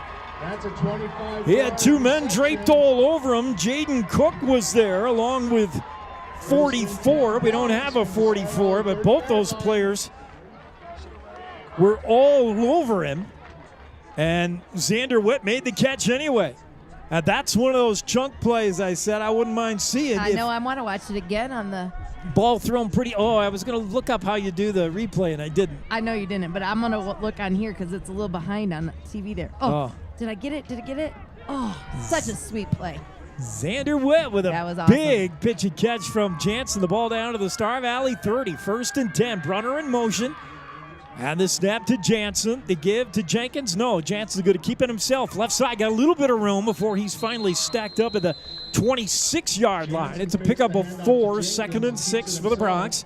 Good play. They've been running that all day where you sort of give it to Jenkins or don't. I don't know if that's Jansen's call at the last second, whether he sees something and pulls it back or whether it's already designed ahead of time. But he kind of puts the ball in the belly of Jack Jenkins, and then Jansen says, well, wait a minute, I see something. I'm going to take this. That'd be a good question to ask Coach White. Usually it's the RPO like that, the run-pass option. Usually it's the quarterback's call. But it means the quarterback and the running back have to be on the same page. Jansen rolling right. He's in trouble here. That was a designed option, but Jenkins, they ran it to the short side of the field. There was just no room. Jenkins also wasn't behind Jansen. Jansen looked to pitch it to him, and he said, well, you're in front of me. I can't do that. That's a pass. And it's just running the option to the short side of the field isn't usually going to work. And it didn't there. So it'll be third down now. Third and about a long 6. Jackson's got to get to just inside the 20. The ball's at the 26. Ball on the near hash here. You got more room on the far side of the field, top of your screen, if you're going to run something out on the edge. There's Brunner on the fly sweep, maybe? Yes. No. A little flea flicker. Now they do throw it to Sebastian Brunner. He gets a nice block from Andrew Hanna, but still the play doesn't go anywhere. No, didn't get any.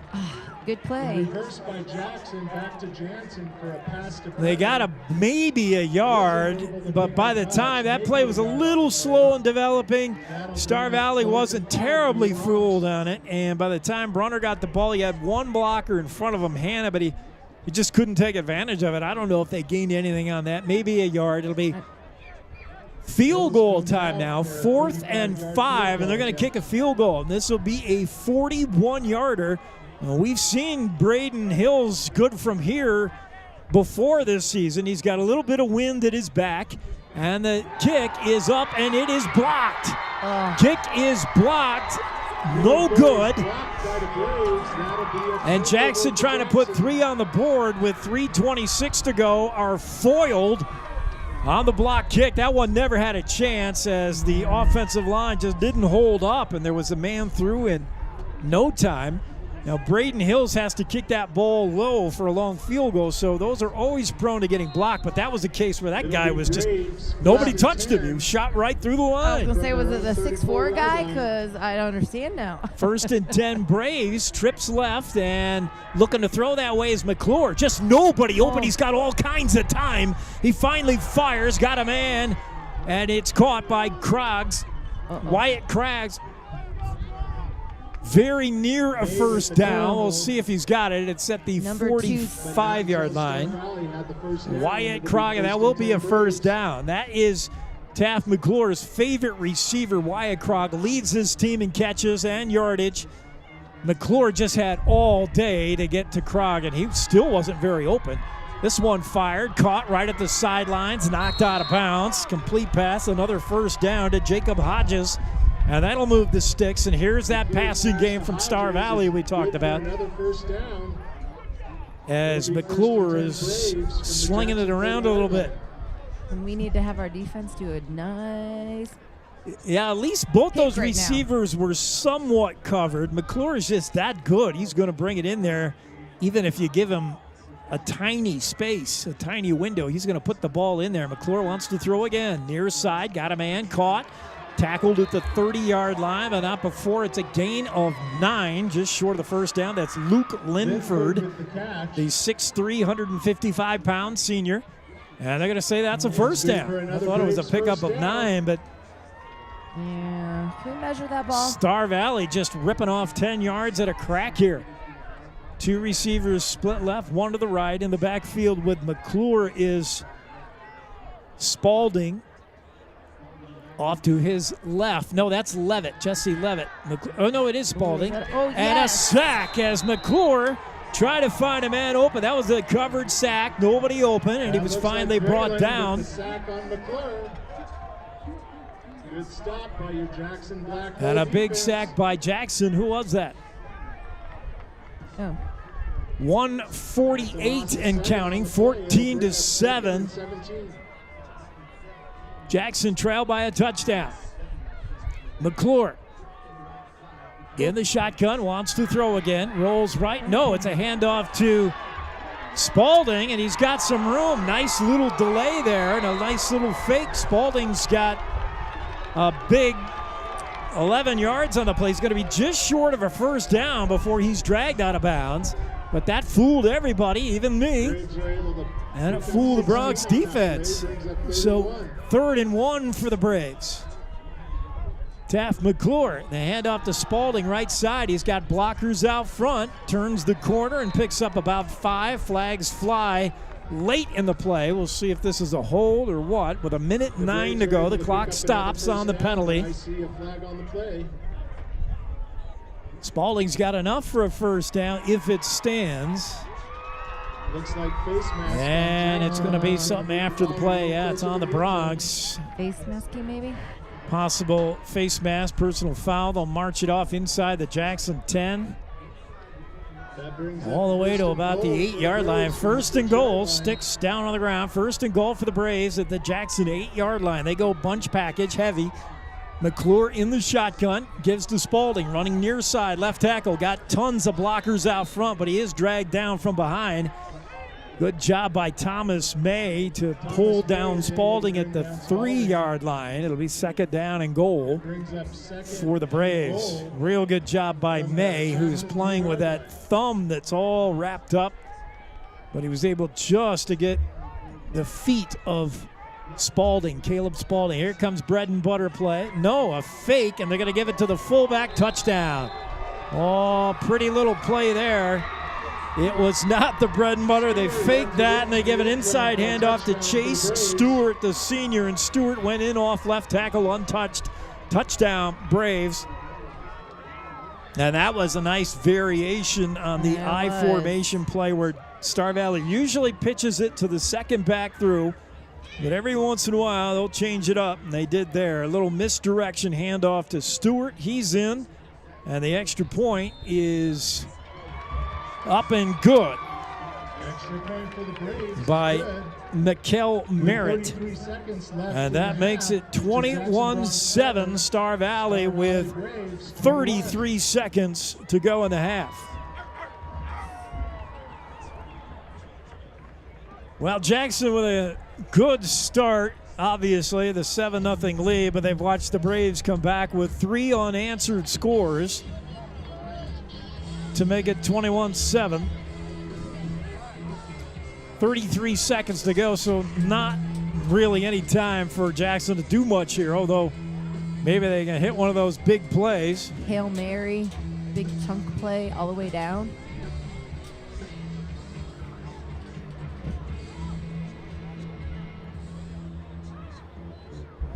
Kickoff coming again to, so far this, is this the Merritt kid? He's kicked everything in the end zone. Witt managed to run one back for 20 yards, but otherwise he's got a pretty good leg. Jackson would probably try to return this. Here's your one shot at a big play, maybe. We'll see if they return this no matter what. That is, it looks like Hayden Feigl. I just can't tell if that's a 6 or an 8. And here comes the kick. Witt far side, Brunner down the near side hash, and the boot. That'll be taken by Brunner, looking left side, now turns it up left side hash, got some blockers, he's across the 30, 35, 40, 45, and he's out of bounds at about the 48-yard line, Sebastian Brunner. And Star Valley's worst nightmare come through. You don't kick it in the end zone, then Brunner is going to return it, and boy did he. There's time here. Jackson has all their timeouts, 25 seconds. Brunner, they're going to place the ball at the 47-yard line of the Bronx, so they still have a ways to go, but some life right there. That got the black hole energized. I was going to say that was a good return. See if Jackson tries a shot here over the top. Maybe something deep. They trail 21-7 after enjoying a brief 7-0 lead. And here comes Jansen. He does want to throw. He's got to step up into the pocket, pulled and down.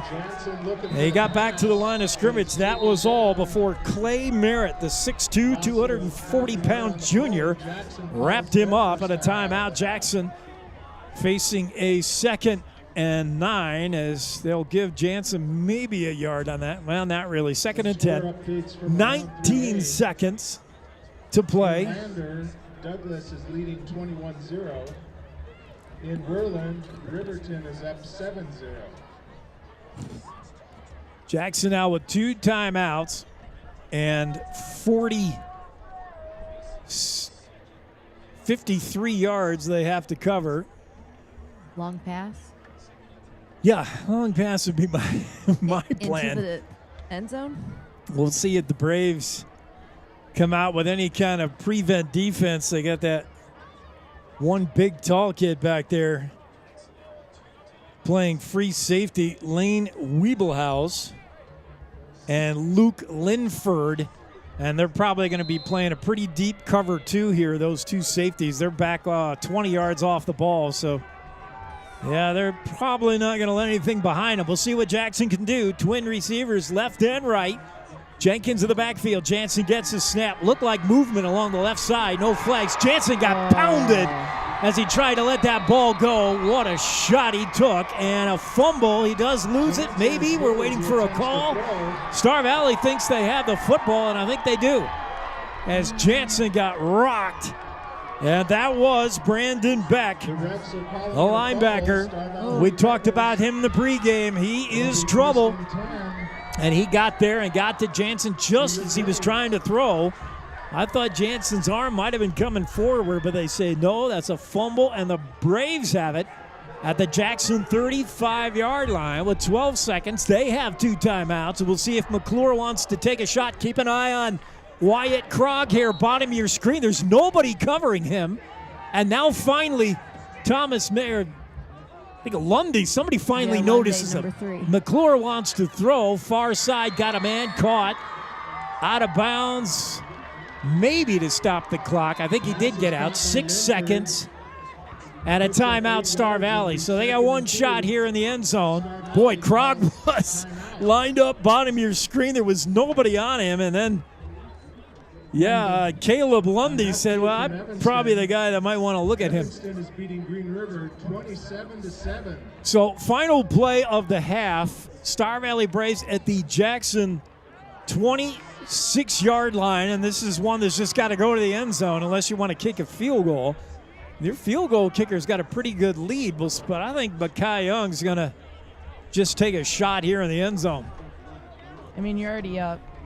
He's had time to talk it over, and I think they are going to kick it. I don't see any running back. I don't see McClure. They're going to kick this. Yeah, they'll try the field goal just because. It'll be. This kid looked like he had a pretty good leg. It's Mikel Merritt to try to boot it through. Snap good, hold good. Merritt puts it up, and he has just missed it to the right. Oh, that was close. 2 seconds left on the clock. Merritt had plenty of distance on that one, but just pushed it right. And Jackson dodges a bullet here. Already down 21-7. They could ill afford to have this a 3-score game. So a sigh of relief coming from the far side sidelines. And we'll see how Coach White wants to play this with 2 seconds.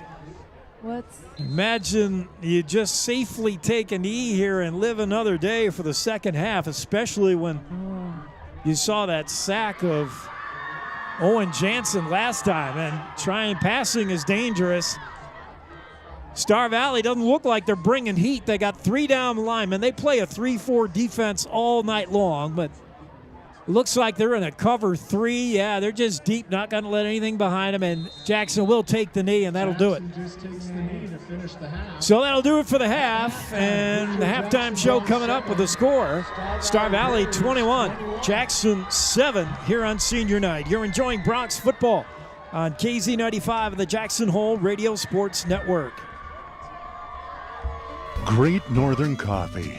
Jackson's own coffee roaster has been roasting and blending a wide selection of coffee since 1979. A warm fire, friendly faces, and a cup of Great Northern Coffee. Just the thing to kick off our Bronx and Cowboy teams. Try our Bronx Blend, a heavy, rich cup of coffee that will run you over like the Bronx football team. Great Northern coffee available at grocery stores and coffee shops around the state. Also available online at greatnortherncoffee.com. Jackson Lumber, the board store, Jackson's oldest business and only true lumber yard in town. Jackson Lumber's hardware people are the best in the business, and they do it right the first time. Jackson Lumber works with people who make a living building, so the tools they sell are definitely the best hand tools and power tools available, with names like Vest Tool, Milwaukee, Makita, Skillsaw, Senco, Fine, and DeWalt. Jackson Lumber, the board store at 130 South Grovemont. Call 733-6000, 733-6000.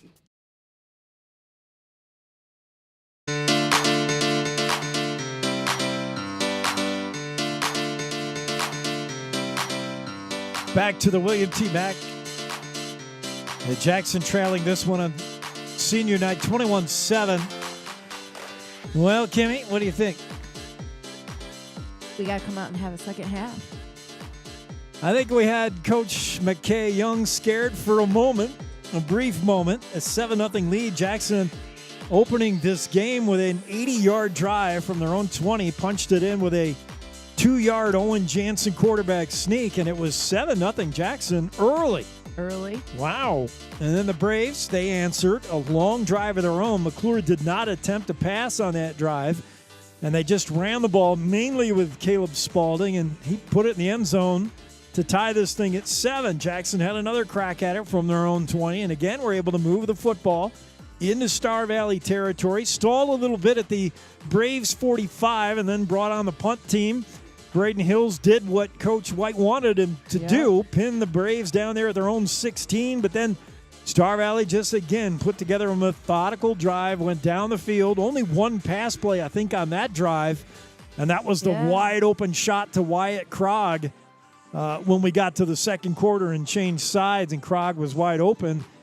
And then that was a 14-7 game, and then all of a sudden Star Valley decided they were going to start throwing the ball, and that's what they've been doing really all season long, is passing. That final final scoring drive for Star Valley was a lot of Taft McClure chucking it. And, boy, if you don't get to him, and then we did sack him twice. Jackson got to him twice. We did get to him twice. But if not, if he's got time, he does survey the field, and he's got weapons from Wyatt Krog. So we can't give him time. Yeah, we cannot give him time. We got to get in there. Wyatt Krog, Chase Stewart, Jacob Hodges. I don't think we've heard much from Luke Linford, but he's another guy. He's got a lot of weapons that he can throw to. The guys he's been catching the ball all year long, and there's a reason McClure leads this league in touchdown passes, 27, leads in yards per game passing, well over 300, 312, and in attempts, 33 usually on average, but he's far from that right now, and maybe he's saving it for the second half. And we talked about second halves for Jackson. They're going to have to find something and come out in the second half and make some noise. Yeah, they got to come out the second half and be just like they were in the first drive. We can do it. We can do it. So at the half, we got the stats next when we come back. Kimmy K. Morton's our statistician. I don't have any stats. I can't run the camera and do that. Quit saying that. 21-7 at the half. The Braves lead the Bronx, and we'll take a look at the out-of-town scoreboard as well when we come back. You're enjoying Bronx football on KZ95 and the Jackson Hole Radio Sports Network.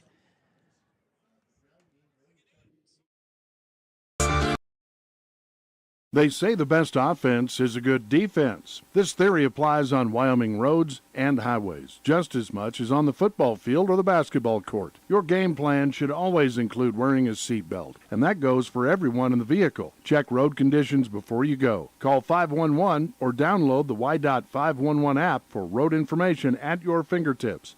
Finally, put away distractions, especially your phone, so you're better prepared for the unexpected.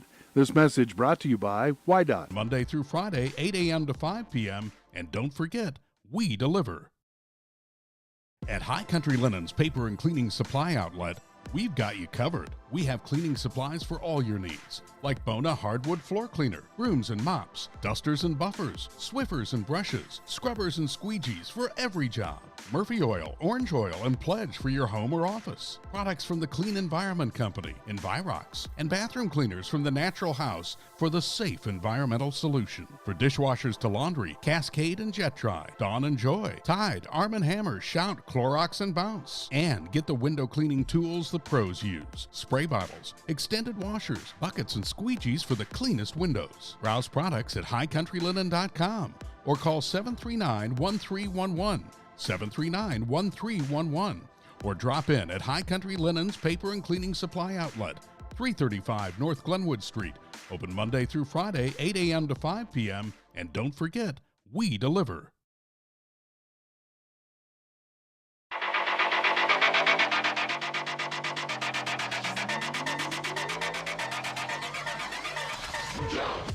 Halftime here at the back in Jackson, where the Bronx trail the Braves 21-7, surrendering 3 straight touchdown scores to the visiting Star Valley Braves, but still got a half to play. We got an eye on the... Oh, by the way, if you're following us on YouTube, I hope you are.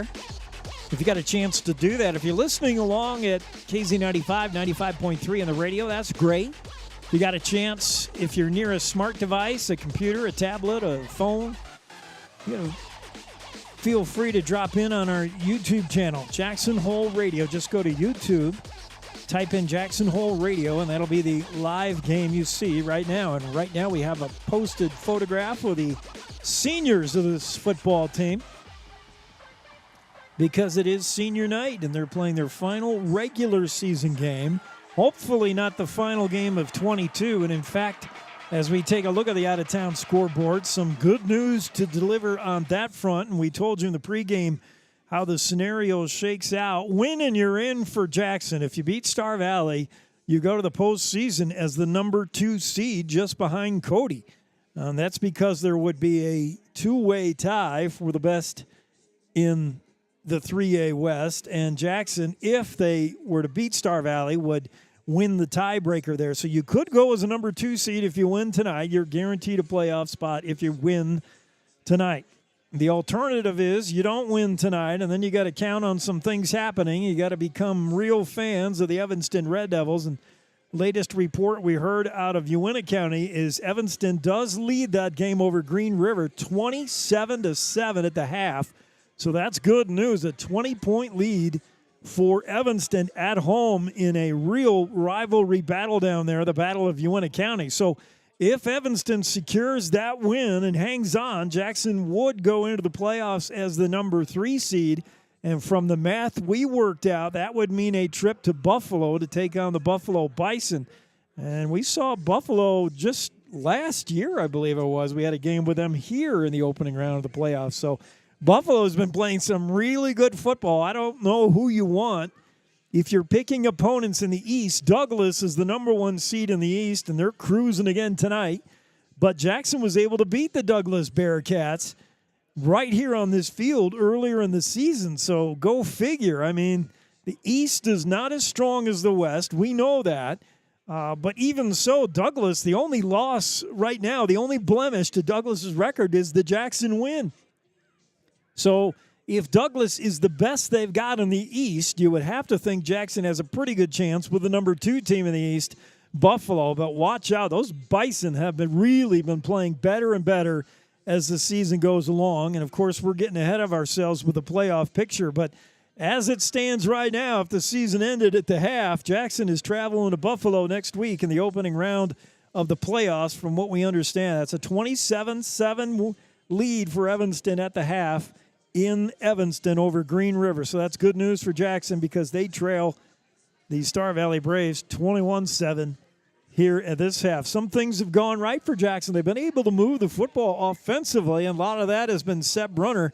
We talked before the game started about how Brunner has been such a big part of this Jackson offense that he's often been double-teamed and very much carefully watched by opponents, yet he still manages to shake loose every now and then. It's been Brunner who's provided the bulk of the highlights tonight for Jackson. Jenkins and Jansen running occasionally have also helped out. Still haven't seen a nice big pass. Oh, we did have one big pass play to Xander Witt. Oh, yeah, we did. That was nice to see. Yep. Hannah, I would like to see Andrew Hannah get a target. He's so big. Yeah, he his did size. but he remember the block. Incompletion. Yeah. He did draw a foul on kind of a cheap penalty pass interference, a cheap PI. I didn't really see it, but I we'll take kind of it. look over it. He was around him. I mean, he was more on his waist, but we're not down there in the field, so maybe that waist movement was enough to block. Penalties have not been an issue. Turnovers, not really. There's been one. Owen Jansen was sacked, fumbled, but it didn't really cost Jackson anything in the end. So that really hasn't been a factor. It's been kind of what we thought. Star Valley is a tough offense to stop, especially when LeCoultre starts to throw it around. And they're a tough defense to move the ball again, especially if you want to move it between the tackles. There's just not much there. And Jackson, when they've gone outside and got on the edge around the perimeter, it's been a little better and a little easier going. Maybe we'll see more again, of that. let's not do that. Don't get the bottleneck traffic. Why do you go in the middle of the field? Go around. But, 3 impressive drives really by Jackson. But the problem is they were long, sustained drives. I don't know if you can continue to do that as this game moves on. You're going to run out of time. You just can't. That's why I'm saying those chunk plays are going to be huge. A pick six, a touchdown pass, and a 70-yard bomb to Witt. Something big has to happen quick. You got to strike quick like lightning because the 14-play drives, they eat up time, but you're going to run out of time doing that because you got to figure the Braves are probably going to score at least one more time in this second half. And if you can have a couple of quick strikes and get back in this with some big plays, I just think Jackson needs some big plays. So whatever page those are on in the Coach White playbook, turn to that now and say, all right, could everybody go to page 48 on the last page of the book, and that's our big play. That's the ones you need. And we got to close out. We have those good drives, but we got to make sure they end with a score up on that scoreboard. Yeah. Star Valley has not returned to the field from their bus here they have, but Jackson is out of the hut, and they're out on the field getting ready here for the second half. We'll be right back to start this one, the kickoff for the second half. Once again, the score, Star Valley 21, Jackson 7. You're enjoying Bronx football on KZ95, the Jackson Hole Radio Sports Network.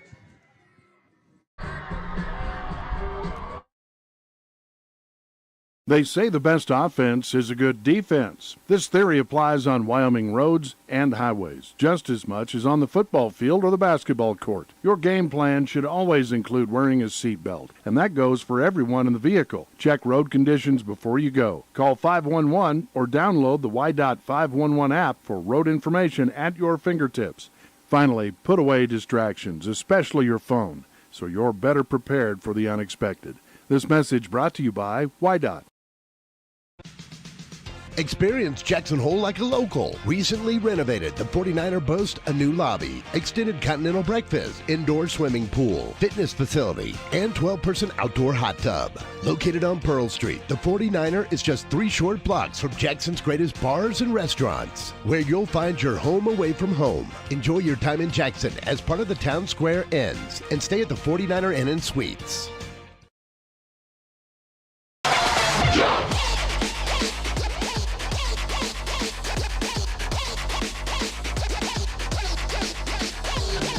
Back here at the half, senior night at the Willie Mack.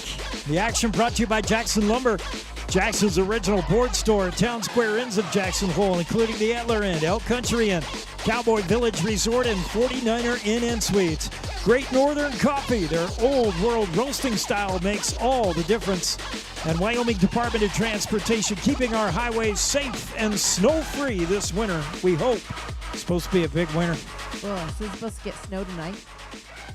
I remember tonight I didn't say that word. Tomorrow night.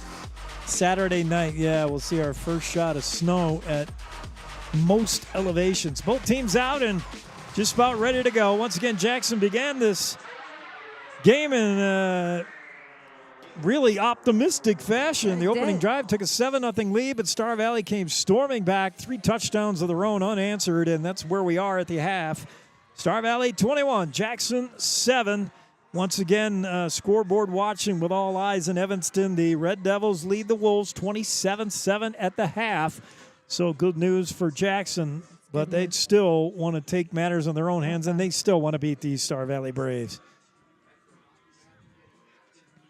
As we get ready to start the second half. What are you pointing at? You got to use your words. Oh, sorry. I was like, there's no score up on the scoreboard. Oh. We can start all over again? I'll do that. Okay. Star Valley in their road whites, trimmed in that maroon, a little bit of yellow. I think the face masks are in yellow. Number 2 team in the 3A, and they're showing us why tonight. Just a really strong football team offensively and defensively. Jackson, though, has held their own. They've looked pretty good. I mean, they're within striking distance. And I'll just say, too, Star Valley's had more penalties, and we've sacked their quarterback twice. They only got to us once. Okay. FYI, if that makes sense. Winning the battle of sacking. Yeah, there you go.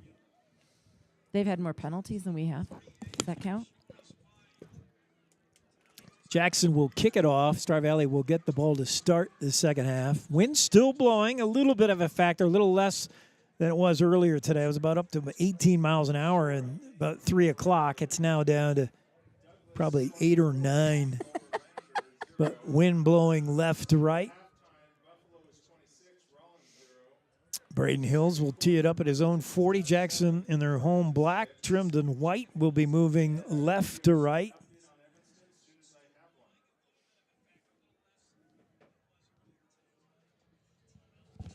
$27-7, Evanston.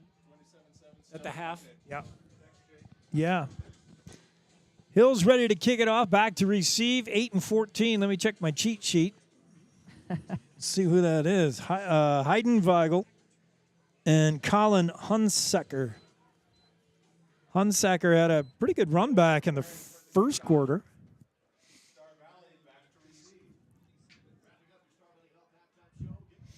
Hills is ready to go. He'll be kicking with the wind, so I imagine this ball, he may kick a field goal from here. We'll see if he can get it through the uprights, but certainly has the leg to do it. He bangs this one. It's deep, and this will not be returned. Caught by Hunsaker on the far side at 6-7 yards deep in the end zone. Back there, sorry. The camera can't even reach that far. Hills really put a foot to it. 1st and 10 for the Braves at their own 20-yard line. They lead this one 21-7 as we begin the third quarter. And that, that takeaway, defensive takeaway that's part of our keys to the game, I'd love to see one now to get Jackson rolling here in this second half.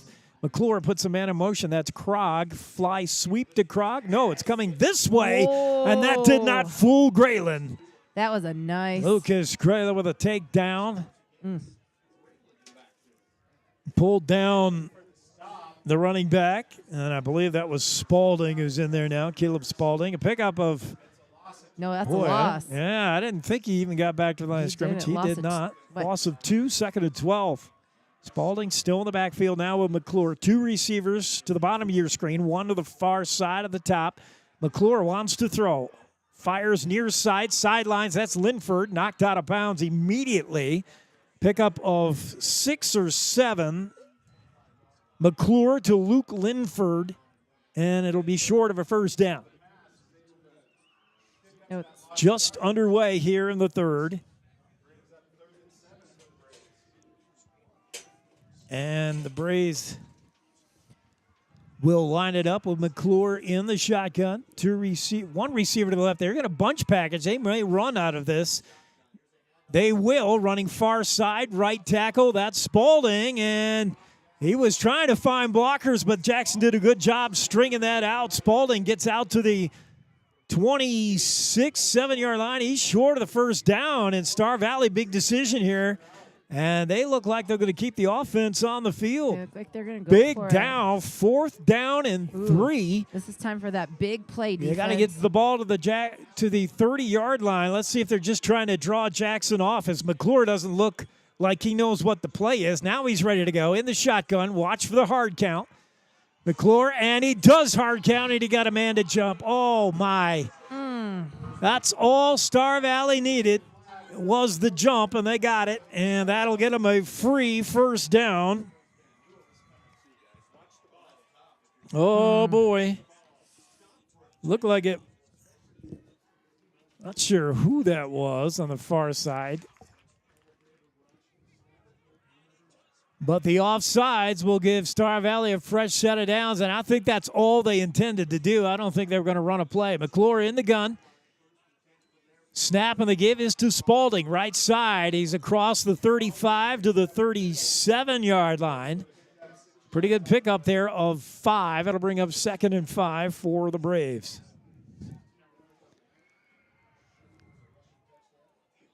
Jackson been seeing a heavy dose of Caleb Spalding here. And he's still in there.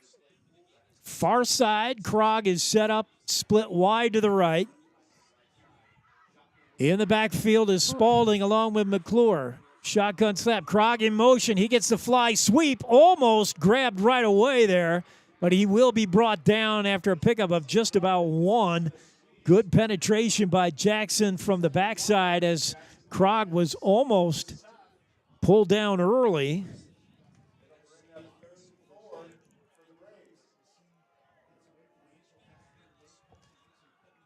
Third down and a long 3 here for the Braves. McClure from the shotgun. Gets the snap, rolling right. McClure has plenty of time, wants it all, throwing deep down the right side, incomplete. Intended for Krog, well covered by Xander Witt, who was with him stride for stride. That'll bring up another 4th down here for the Braves. McClure coming to the sidelines, and they may put on the punt team here right away, and I think they will. As McClure comes off, and the Braves will punt it. I'm going to say that was nice by the defense. Good job. Xander Witt was right with him. Good coverage. McClure took a shot to his favorite guy, Krog, but Xander was with him stride for stride. We know Witt can really pick him up and put him down. Mikel Merritt to do the punting. Back to receive, standing at his own 28-yard line. Line drive punt. It'll be fielded here by... Who is that? I think it was Sub. I believe it was Sub, Brunner. yeah, I think it was Brunner. He didn't get much, but that line drive kick, he was lucky to field it on a hop. Those hops can be tricky. He's to the 33-yard line, so a run back of maybe a couple of yards. Jackson will start. This is their best starting field position at the 33. Their other drives have all been from the 20. They've been able to move the ball. Well, they get what they needed, and that was a defensive stop. Yeah, so they did. That was nice. Braves quiet. Defense does its job. Let's see if the Jackson offense has any spark here. 2 receivers to the right, 1 to the left. Brunner in motion, but the handoff is to Jenkins. Right side, near side, flags fly. Jenkins has got 5 before he's pulled down. And we'll see what the Hankies are about. 9:11 to go in the third. Jackson trails 21-7. Good run there by Jenkins, but was it because of holding? We'll see. And they are going to march it back against the Bronx, I think. Still don't see a call. Yeah. They're making the indication. I finally see why I'm missing all these indications. They're doing it to the far side, home side. Well, that's what they're supposed to do. I know, but the broadcast booth is on this side. So, yeah, holding Jackson. That will negate the Jenkins run. The 5-yard penalty will make it 1st and 15, so too bad there. Penalties have not been an issue until all of a sudden here in the second half. A jump off sides gave Star Valley Drive new life, and that holding penalty costly. Xander Witt split wide right, bottom of your screen. Jenkins in the backfield. Blitz by Star Valley, quick out to the left side, and that bounces off the intended receiver. That might have been Hannah. I don't think he ever saw it coming and almost picked off. The ball was just bounced up in the air. Falls incomplete. Brings up 2nd down. And a dangerous moment there. Good job by Jansen to get rid of it quickly. The Braves were coming with pressure, and it's now 2nd and long for the Bronx. Star Valley got everybody up in the box except for that one Weebelhaus, the free safety. He's back 15 yards off the ball, but otherwise Star Valley up on the line. To throw, no time for Jansen. He's flushed from the pocket and pulled down He got back to the line of scrimmage, maybe. That was all before Jansen's tackled. He just didn't have any time. And now a flag flies, and I think this is something after the play on Star Valley. The referee pointing towards Star Valley, and some kind of taunting, some kind of unsportsmanlike thing after the play. One of the Braves might have said something to Jansen, who was sacked, and that could be costly for Star Valley. If that's a personal foul, that should be enough for a first down, and they march off 15 here. And they will, and that'll be a first down. Jackson, ball at the Bronx 38-yard line, and that is a costly penalty for the Braves. Costly. Oh, boy. New life for the Bronx. First and 10 from their own 38-yard line, just underway in the second half. Star Valley had a chance of the football, could not score, had to punt it away. And now it's the Bronx. They got trips to the right side, one receiver to the left. Jenkins in the backfield with Jansen. Shotgun snap, back to throw. Jansen has time, looking over the middle of the field, incomplete. Pass was almost grabbed, intercepted by that free safety, Lane Wabelhouse. It was intended for number 3. I still can't remember who number 3 is. Caleb Lundy. Intended for Lundy. Lundy didn't really have much on Wabelhouse. The pass would have had to have been perfectly thrown. But it at least was a shot. I don't mind that. That'll bring up fourth down. Jackson's got a punt now. So both teams have their drive stalled here in the early going in the second half. To punt is Braden Hills, standing at his own 25-yard line. Snap is good. Hills gets the kick away. High floater. Received at the 30, up to the 35, spinning and down at the 36-yard line. Hunsaker, after a short return, is Hunsaker. And the Star Valley Braves will take over there. So the battle of field positions, ho-hum boring after we've already had 4 touchdowns in the first half, and all of a sudden we've got 2 punts in the second half. As both teams coming out a little tentative in the second half. The Star Valley Braves from their own 35-yard line will begin this drive. Plenty of time to go in the third quarter. 8-11, pass near side. That's tipped. Oh, nice. My. Intended. They were trying to set up a screen, but getting in early on the play was Lucas Grayland. He got a big hand on it. And, man, if he just catch that. If he hung on to it, he had a pick 6 easy. That'll bring up 2nd and 10 for the Braves. Grayland sniffed out that screenplay and stormed right into the backfield, was able to tip that McClure pass. But if he had, I don't think he was thinking about catching. He just put the one arm out there and knocked it down. But if he put both his hands up, he could have caught that. You could tell me he stopped afterwards and paused. He trips left. Here's a pass to the left side. Wide receiver screen to Wyatt Krog. Krog's got a first down and more. Breaks a tackle. Wyatt Krog wiggles all the way down to the Jackson 35-yard line and a first down. And Krog just took advantage of some good blocking out there from his fellow wide receivers.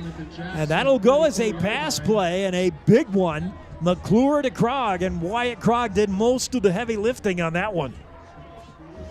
Ball inside the Jackson 35 of the 34-yard line. First down for the Braves. They already lead this one 2 scores. 21-14, exactly 8 minutes to play in the third quarter. Now the clock starts. McClure brings him up. They're going to go bunch package, double tight end. And a timeout. Jackson maybe didn't like that formation. It looks like they were going to pound the ball. Timeout for Jackson. Will they end up needing that one? We'll see. But Coach White, I think, did not like the way he was set to defend that. As Star Valley came out, they haven't done that very much. Maybe one other time of this game where they came out in the double tight end set, looking like they wanted to start running the ball there. But a timeout with 7:57 to go in the third as both teams want to talk over strategy. Star Valley on the move here. The second half began and both the Braves and the Bronx had drives stalled, had to punt. Now the Braves with their second touch here in the second half are moving. And most of that, the big pass play to Wyatt Krog. He is their leading receiver, and you see why. He's got some good moves and some good speed. And if I'm McClure, I'll just try to find number 80 in the flat and let him do the work.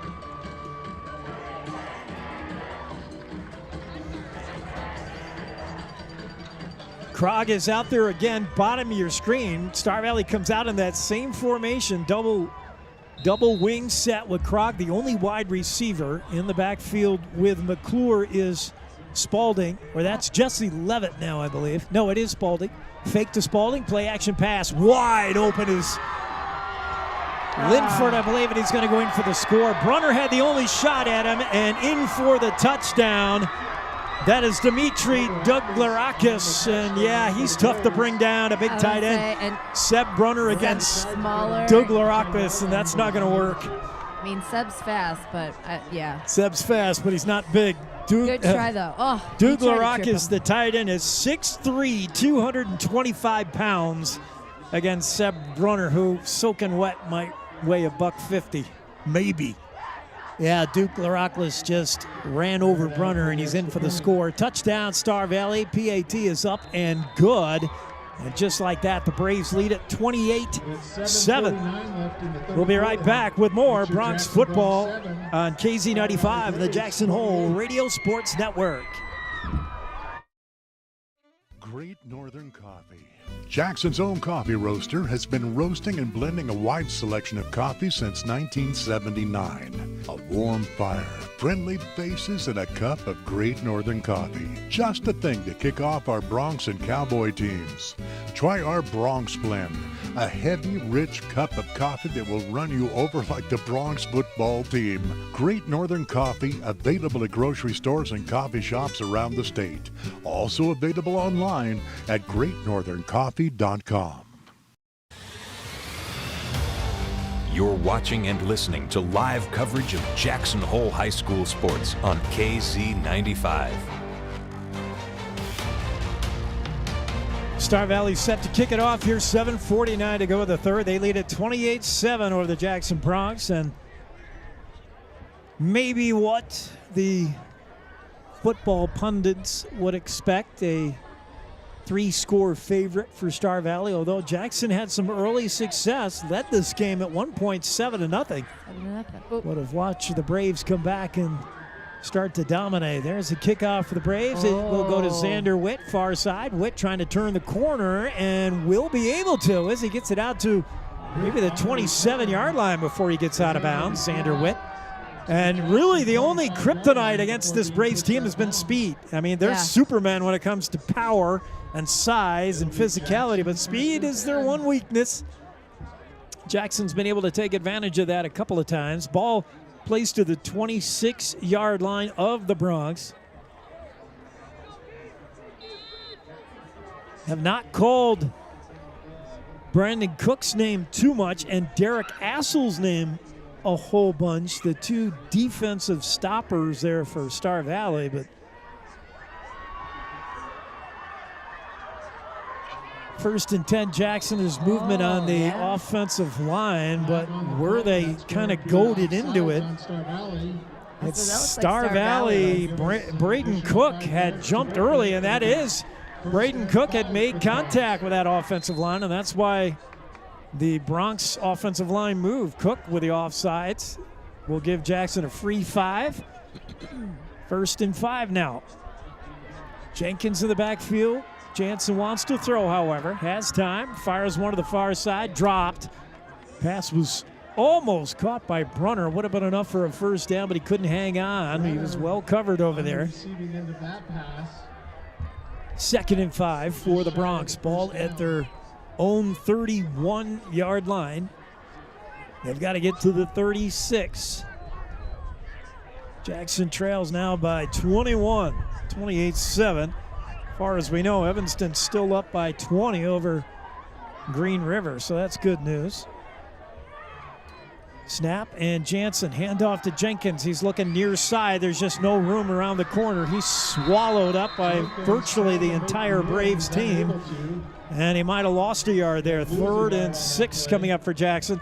I noticed on that play, the slot receiver for Jackson was basically uncovered, and I think that's something Star Valley's doing. They're just leaving that slot guy to the safety, and that's Jackson's play, that slant to the slot guy on this near side. He was uncovered. I hope Coach sees that. Well, Jansen just already had that play called, I think, but we'll watch again if they do that again. Number 7 for Star Valley was covering the wideout. That's Mikkel Merritt. And see, again, there's nobody on the slot guy. Right here, this bottom of your screen, that slot receiver doesn't look like he's got anybody covering him until he gets out to the second base. He's wide open. It's Braden Hills. And that play goes nowhere. Yeah, there's just nobody on the slot guy. You throw that ball to Hills and you got to play. But Jansen is brought down. It's going to bring up 4th down, and from here you got to kick it. Tries to take it up the middle. Jansen trying to call his own number there in a quarterback sneak, but again, between the tackles, Kimmy, you said it. No room, no. I don't like going down the middle. No quarter given by the Braves between the tackles. But yeah, if you're watching film and you got an eye in the sky, Bronx, there's nobody covering that slot receiver. I imagine if that's Brunner, there's somebody covering him. But if it's Braden Hills or Thomas, well, May's not going to play it because he's got his thumb wrapped up. And now Star Valley trying to get a player out there. Once again, the Braves. Text message over to Coach. Yeah, it's Gavin Bassett trying to jump on the field at the last second, and the Braves are going to get called here for something, trying to get that extra guy on the field. Or no, they called a timeout. Yeah, once again, Star Valley just didn't have their ducks in a row on special teams, and it cost McKay Young a timeout. He's got to burn one here. Won't make any difference. Bronx still have to punt. But, yeah, I think that you got a slot guy and it's Braden Hills, I would start targeting him. He is wide open. Nobody is picking him up until he gets to the safety. Yes. You just hit him on an 8-yard slant like Jackson's done all year long. I think it's there for him. 28-7, Star Valley with the big lead. 5:54 to go in the third. And Jackson has to punt it away again to Star Valley here, unless they want to try some trickeration. Trickeration? What kind of word is that? I heard Chris Collinsworth say it the other night. Oh, no. All right. I'm going to say I have a funny feeling I know some first graders that would look at you and really ask about that. Yeah. Well, I don't take any advice from a 7-year-old. 6. They can't even tie their shoes. Really? Hills will punt it. And back to receive. Again, it's going to be Hunsaker on the near side hash at his own 44-yard line. And we'll see if Hills can put a foot into this. The wind's behind him, isn't it? There's the snap, and Hills has plenty of time. Puts a boot to it. It will be Hunsaker at his own 40 to the 45, 50, 45, 40 down the line. Nobody's touched him yet, and he's finally dragged out of bounds at the Jackson 27-yard line, just tiptoeing down the sidelines. Nobody there. He found a seam. It didn't seem like he's lightning fast. There was just nobody there. And down the sidelines he went, a good return. And the ball is basically where it would have been if you just went for it. And that's soul-crushing if you're the Bronx. You try to kick it and win a game of field position and just find the ball right back where it was, only the Braves have it now. McClure's got an empty backfield. He's going to throw here. He's got trips right, 2 receivers to his left, and they're going to throw it. We'll see if the Bronx can bring any pressure. 1st and 10. In motion is Krog. Snap, and he wants to throw to Krog on the right side. He's got all kinds of space. Coming up to make the play now is Brunner, but he fails to make the tackle, and Krog will sneak ahead for about 4, maybe 5. That play could have been stopped at the line, but it could have gone bigger. It depends. I'm showing you this. Sometimes you just need to talk to a 6-year-old. Second down, 5:20 to go, 28-7. So you can and McClure has 1 man in the backfield. That's Spalding again. And they go in that bunch package now, double wing. Watch Spalding get the ball here. No, fake play action pass. McClure wants to throw, fires, end zone, caught at the goal line. No, incomplete. Pass was dropped, intended for, I believe, Linford. No, it was Jacob Hodges. He just couldn't pull it in. McClure's pass was a little bit underthrown, and that may have been intentional because he was well covered. single coverage, but he had a man right on him. That wanted to go for a big play. Just could not secure that catch. But good coverage by the Bronx. It'll be third down now. And 5, maybe 6. Here's McClure rolling to his left. Pitches now. No, he's going to throw it. And that pass is caught. Boy, it looked like McClure couldn't decide. He was almost going to pitch it. That play went to Hodges, by the way, and he has got a first down. No, sorry, Chase Stewart. Chase Stewart, and we do have a penalty against the Braves, and that is going to erase that. So that was McClure rolling to his left. He had the option to pitch to his running back, Spalding, and he almost did that. And then at the last second, he said, yeah, you know what? I'm going to throw this ball to Chase Stewart. And it was a last-second decision by McClure. That wasn't the way the play was designed to go, I don't think, but it worked. But I think during that rollout to the left, somebody got caught holding. So the penalty will make it a 3rd and long now for the Braves. Again, it's Caleb Spalding in the backfield. Krog, McClure's favorite receiver, down the bottom of the screen. McClure has time, fires, caught. Tackle, though, not made and not secure, but now they bring him down, and that'll be short of the first down. Boy, initially, Xander Witt was right there, but he could not bring down the receiver. It's still short of a first down, and that looked like Luke Linford on the catch, who just refused to go down. And what do you do here? Star Valley has tried a field goal from about here, and that was pushed right. It looks like this time they're going to go. Just go for it. 4th and 4 from the Jackson 21-yard line. And the Braves showing they're going to go. We'll see if McClure tries the hard count again to get a cheap 5. Puts a man in motion, and the snap. They're going to run the play. It's a pitch right side, and nothing doing. Tackle made, and a loss of 5, and that was Jack Jenkins who saw that coming. Stops the running back behind the line of Molly Patterson, I believe, is the guy who was stopped, and he got nowhere. So the ball turned over on downs, and the Bronx with another defensive stand here in the second half. The defense has come to play. We'll see if the Jackson offense can follow suit. 3:35 to go in the third. Bronx trail 28-7, so they're going to need something quick and big. Hence the chunk plays, keys to the game. Hence with, I believe is the correct term. Okay. Hence with, the trickery is needed here. Oh, stop it with the trickery. Xander Witt split far to the right side, bottom of your screen. Once again, the slot uncovered down there. Here's back to throw. Jansen wants to set up a screen. It's picked off. Intercepted by a lineman, and he's down to the 5-yard line. That ball was intercepted by Clay Merritt, the 6'2", 240-pound junior. Flags fly. We'll see what that's about. But Owen Jansen knew the rush was coming, set up the screen. That was the right call, but the problem was Merritt saw it coming too. And he just stuck his big paw in there and picked that ball off. And they're going to say a penalty on Star Valley. Was this after? No, there's no score. They did not put up their, yep. They're marching this off on the Braves. And the Braves get defensive holding. It'll be Star Valley first down. No, holding on the run back. So the interception will stand. Got the ball, it was during the run back the hold happened. So we still have the interception. And it is Star Valley ball.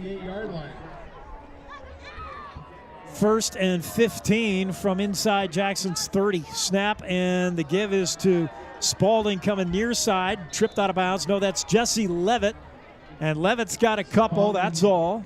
Takes the handoff, is able to pick up a couple yards on the play. 3:14 to go in the third. And Levitt comes up limping. He's going to come out, and Spalding comes back in. So Jesse got a little bit hurt there. Levitt missed most of the season with an injury. He's come back just these last few weeks to give Spalding a blow every now and then. Here's McClure. Man in motion is Krog. Fly sweep to Krog. Looked inside, now pulls it outside, and not much there. Jackson does a good job with it. And Krog picks up a couple more, but well short of the first down. And now what? It'll be 3rd and 7 for the Braves. 3rd and long for Star Valley. McClure looking at his wrist, trying to see what kind of play picks up 8 yards. He's in the shotgun again. The snap, McClure. Fake handoff, play action. McClure wants to throw, fires, and that ball is caught. Dimitri Dougalakis with a touchdown catch, and Star Valley scores again. Or no, that's Chase Stewart, sorry. Chase Stewart with a touchdown catch. I thought Xander Witt was going to knock that down. I believe it was Witt on the coverage. Looked like somebody was right there, had a hand up. No, it was Brunner. It was Brunner who was banging the sides of his helmet saying, I could have had that. He almost had a hand on that. And I've seen Star Valley run this play a couple of times. Hopefully Jackson has as well. This is a trickeration play for sure, as they're going to go for 2. The snap to McClure. He's going to try to keep it. Or sorry, that's not McClure. That's a direct snap. That play's not going to work.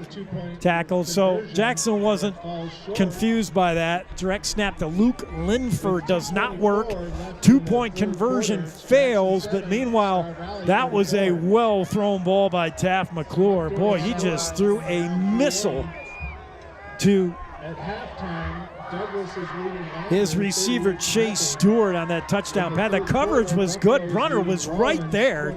In fact, might have got a hand on that, but the ball was thrown like a laser. And a nice catch at the other end by Stewart. And another touchdown pass in the books for Taft McClure, who's having some kind of a season. 34-7 now. Star Valley leads this one. 34-7.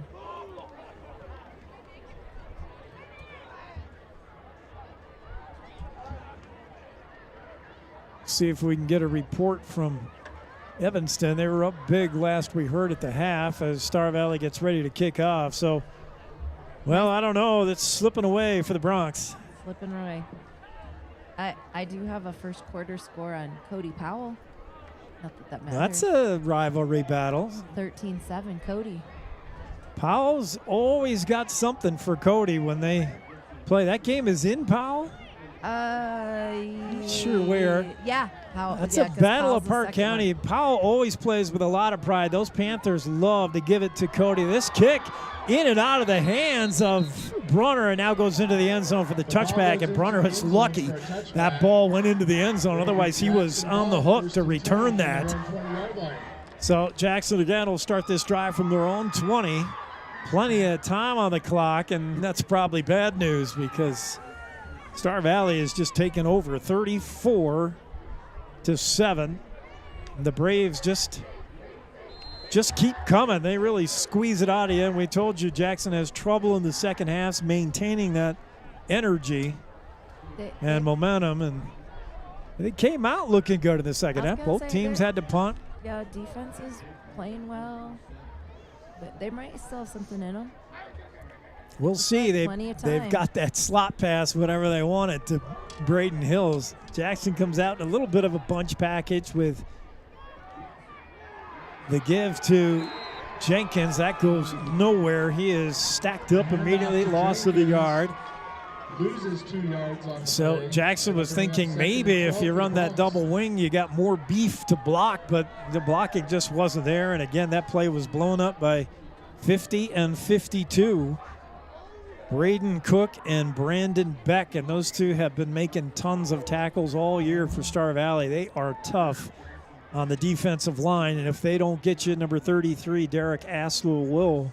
We haven't called his number a lot because this front three has been doing the work right now as they play this 3-4 defense. Here's where Hills in the slot appears to be unguarded. This time number 7 was on him. Now looking to throw is Jansen. He's going to air it out here, and it's incomplete. He wanted Hills all the way across the field, and it's just over his head. Hunsecker on the coverage.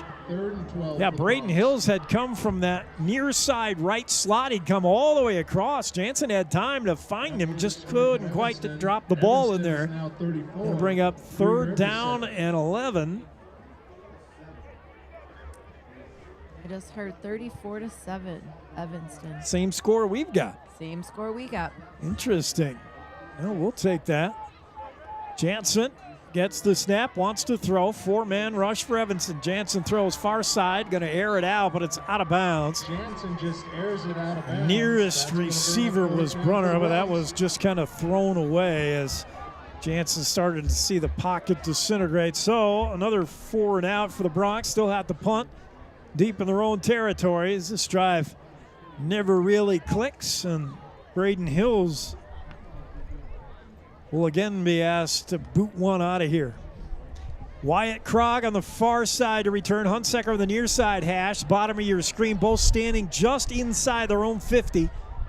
And here's the snap. It's a good one. Hills with a kick. It's high. It's going to be Krog at his own 42. Krog looking left side, now spinning out left side. He's got blockers down the sideline. Wyatt Krog driven out of bounds inside the Jackson 30, about the 29-yard line. And another good return for Star Valley. And another return along that sidelines. Jackson's got some work to do on special teams. $1:17 to go in the third. And it's a 34-7 Star Valley lead. And once again, they begin to drive deep in Jackson's territory. They don't need the short field the way they're going tonight, but they're going to get it again. McClure sets up. That's Chase Stewart going far side, right side. Spalding in the backfield with McClure in the shotgun. Snap on the give is to Spalding, right side. Spalding hesitates, now turns it up the middle, and he's stacked up. It's kneeled on the bottom of that pile, in on the tackle. 5 yards on the play. That'll bring up 2nd and 5 for the Braves. Picked up 5, 2nd and 5.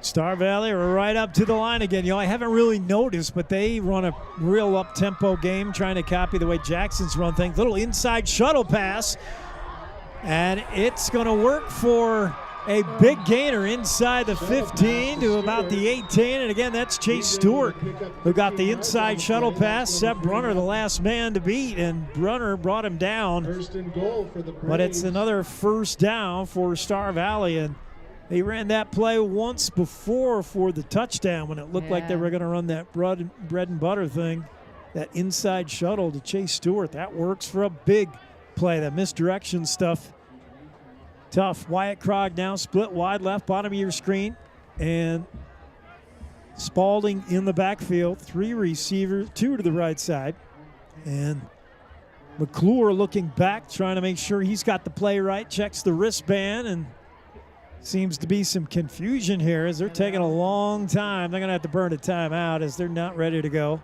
The Braves will wait till the 4th quarter.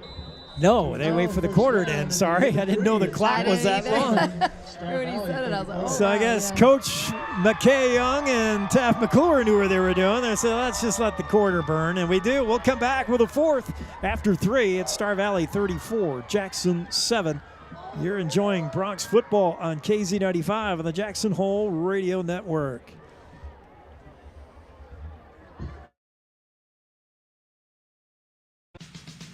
Experience Jackson Hole like a local. Recently renovated, the 49er boasts a new lobby, extended continental breakfast, indoor swimming pool, fitness facility, and 12-person outdoor hot tub. Located on Pearl Street, the 49er is just 3 short blocks from Jackson's greatest bars and restaurants, where you'll find your home away from home. Enjoy your time in Jackson as part of the Town Square Inns, and stay at the 49er Inn and Suites. Your home for Jackson Hole High School sports is KZ95. Let's get back to the game. Back to the action. Teams switch sides. Star Valley now moving left to right in their road whites. Jackson in their home blacks on senior night.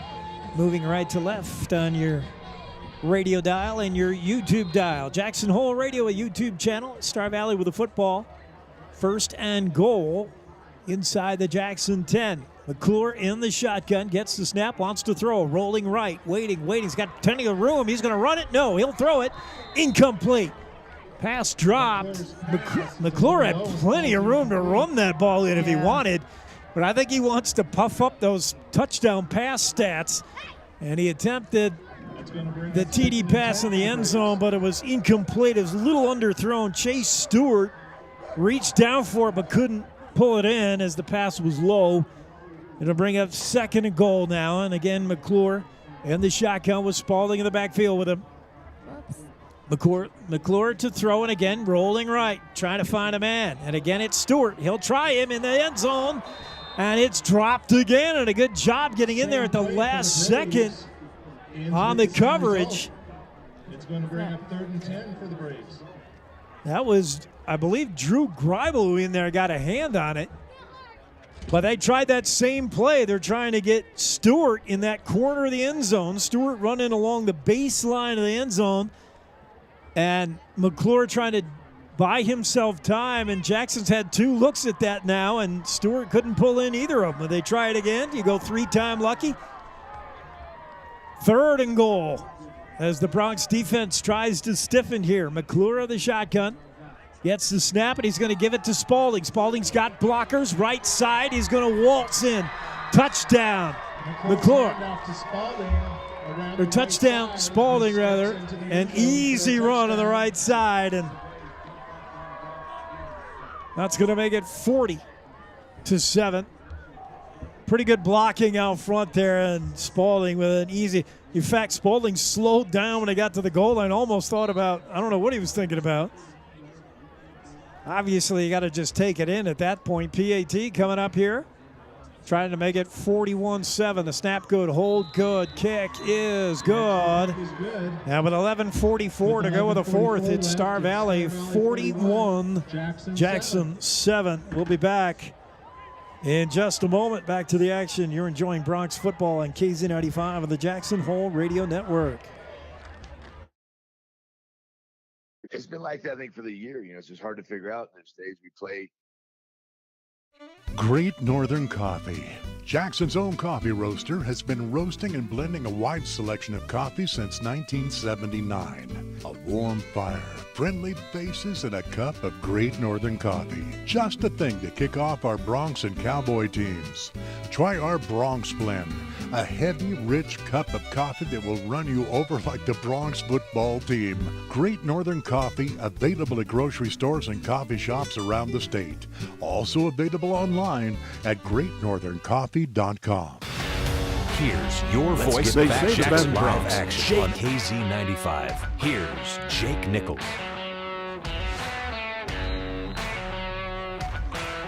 Ready for the kickoff. Star Valley booting it away, and back to receive is Xander Witt. He catches his ball 2 yards deep in the end zone, and he'll take a knee there. And 11:44 to go with the 4th. Jackson dug themselves a pretty good hole here, 41-7. The Bronx trailed the Braves in the 84th meeting of the Fall Brawl, a rivalry that dates back to 1931. A long time. Long time these 2 towns been playing each other. And we'll see if the Bronx can put together a late drive. Might see some substitutions on both sides of the ball, although for Jackson you want to play your seniors, allow them to play out. Yeah. But for Star Valley, could see some new faces. 1st and 10 for the Bronx at their own 20. In motion is Brunner. Comes across the play, snap, Jansen wants to throw. Looking for Brunner, far side, through his hands, and look out, that could have been dangerous. Right through the hands of Seb Brunner, and it'll be 2nd and 10 now for Jackson from their own 20. And things that were working earlier for the black and orange not working now. Good representation of the black hole on the far side. It's weird to see the hometown stands on the far side. I know. 2nd and 10 for Jackson at their own 20. Twins left and right, empty backfield. Jansen to throw, far side, got a man, caught and wrapped up immediately. Pickup of 3, that's all. Couldn't see who that was on the reception. It was Braden Hills, I believe, who caught that. Bring up 3rd and 7. That Hills slot play, I wanted them to hit that earlier. There wasn't as much room on that one. It'll bring 3rd and 7 here for the Bronx. Ball at their own 23-yard line.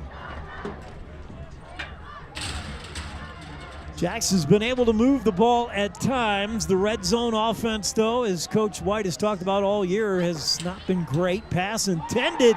It's picked off.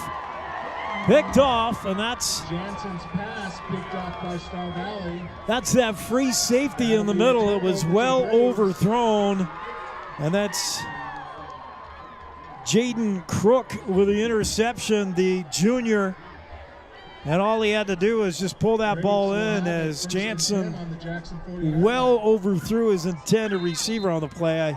There has been a Wells Fargo debit card. Could not see who that was, but another turnover. That's Jackson's third turnover. They lost a fumble, and they did throw that pick to the lineman. So second interception for Jansen, and then a lost fumble as well. So turnovers not helping things. And here's Star Valley. 1st and 10 from the Jackson 40. The snap and a shuttle pass in there inside, and a big run, and going all the way to the 10, the 15, down to the 5-yard line before he's finally tackled is, I believe, Cash Lancaster. Is that number 6 or 8? Maybe number 8. Could have been Hayden Weigel. And somebody might be hurt down there. I believe it was Weigel. Fumbled the ball, but was able to recover it.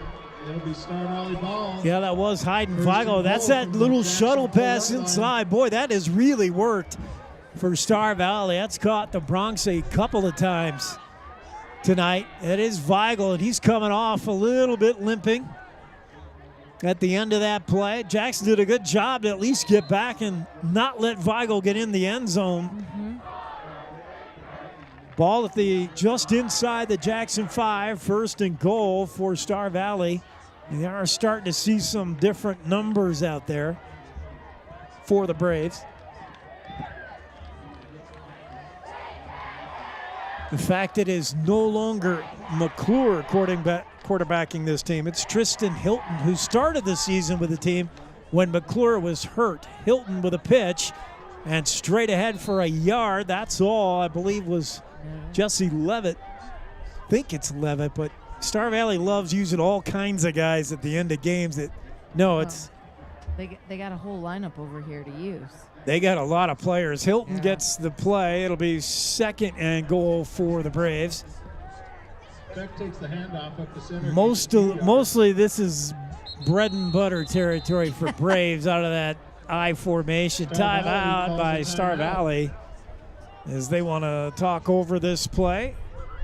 Coach McKay Young, the Star Valley will have one timeout remaining. The Braves lead this one 41-7. 2nd and goal from the 4. And yeah, a lot of the JV teams starting to see some play, or some of the non-starters seeing some time here for Star Valley. We saw that last week when the Braves won big over the Wolves of Green River. They played a lot of players in that 4th quarter. They ran through just about the entire team.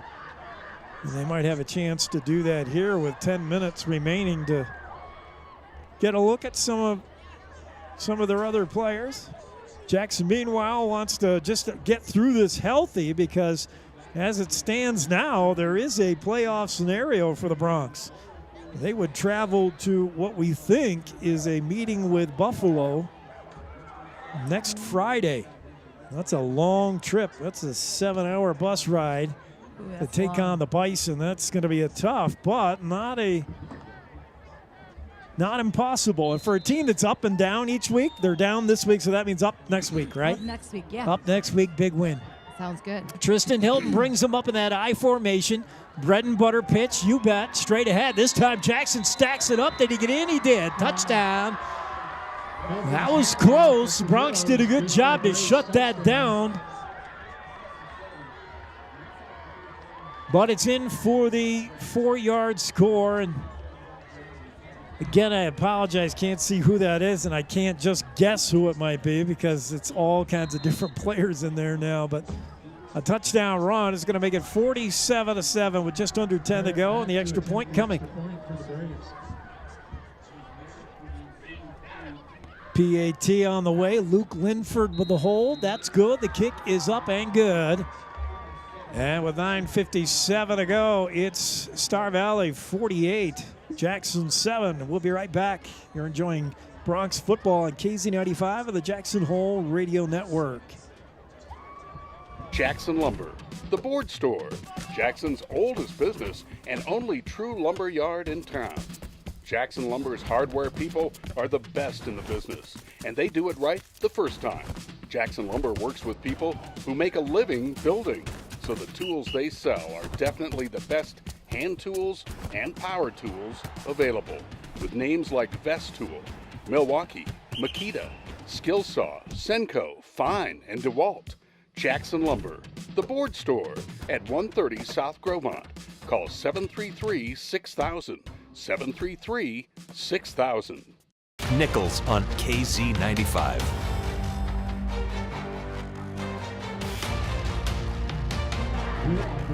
Back to the action. Star Valley will kick off, and Jackson Bronx, who have had the better of this rivalry the last couple of years, look like they're going to have to hand the torch back to the Braves, who are just rolling right now at William T. McIntosh Stadium. The kickoff is to Brunner, who again has trouble with the football and has to pick it up as it's not in the end zone. And Brunner gets it out across the 10 to the 11, but he was all kinds of trouble there. And again, Sebastian Brunner trying to catch that ball up here above his head. That's never going to work. And he did that on the last kickoff. You cannot catch the ball up over your head on a kickoff like that. You're not going to pull it in very often. You got to catch it in the breadbasket. That was just bad technique. And then he didn't have the benefit of being in the end zone. He had to run it out. So mental mistakes for the Bronx now as things start to melt down a little bit. Jansen brings them up, and Star Valley just going to pin their ears and come after him, you would think.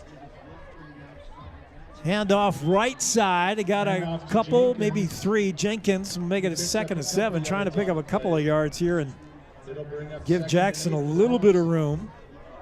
Camera looks crooked. I know. I kept trying to fix it, and it's like jiggling all over. I know. A couple times it's moved on its own. I apologize if you're watching. Camera's kind of. Saying. It's the camera. The camera. I mean, it's the tripod. It's the tripod. The camera's good. The tripod is real funky. And it's definitely not camera operator at all. You don't know anything about this if you're listening to us on NFHS, where audio, our own camera is terrible. Your camera's fine. Here's Jansen to throw. Has plenty of time over the middle, and that one's picked off. Intercepted, and again, I believe it's Linford. He's down to the Jackson 15, and Jansen threw it right to him. No, it's Jaden Crook. Jaden Crook with his 2nd interception of the quarter, and Jansen's now been picked off 4 times tonight. Yep. It'll be Braves ball, 1st and 10. I think he had a man over the middle, but the ball just underthrown right to Crook, who was right there waiting for it. So Star Valley, not that they need it, but are going to be right there knocking on the door again with the ball at the Jackson 15. Tristan Hilton movement on the left side, and that's going to cost Star Valley 5 right there. We're playing a team, too, to be able to walk on us. 1st and 15. Tristan Hilton, the junior quarterback in the game now, 6'1", 175. Did a good job early in the season quarterbacking this team when McClure was out. Was he hurt? He's the quarterback of the future. Yeah, McClure was injured and then missed the first few weeks. Hilton did a real good job. So now 1st and 15. And the pitch. Couple of missed tackles there and down to the 10-yard line. That was a hard-earned 10 yards.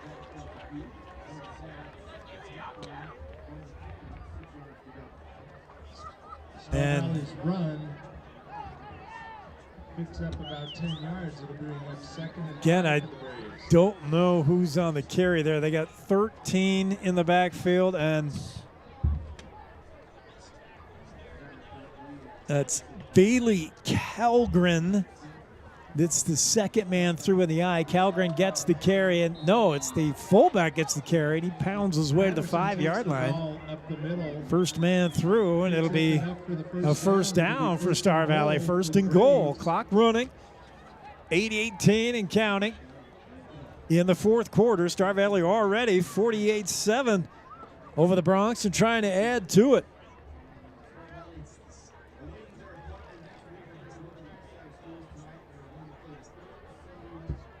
Tristan Hilton brings him up. Now Star Valley's going to switch halfbacks. Into the game is Mikel Merritt. We'll see if he gets the call here. Merritt does get the pitch.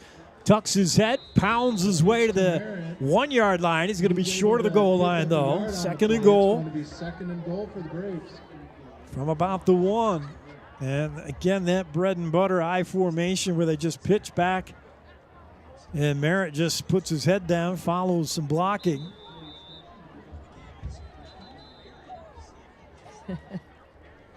I feel like I'm going to fall off the camera screen. I'm sliding away. Timeout. Jackson this time, I believe. Why is it not? Sorry.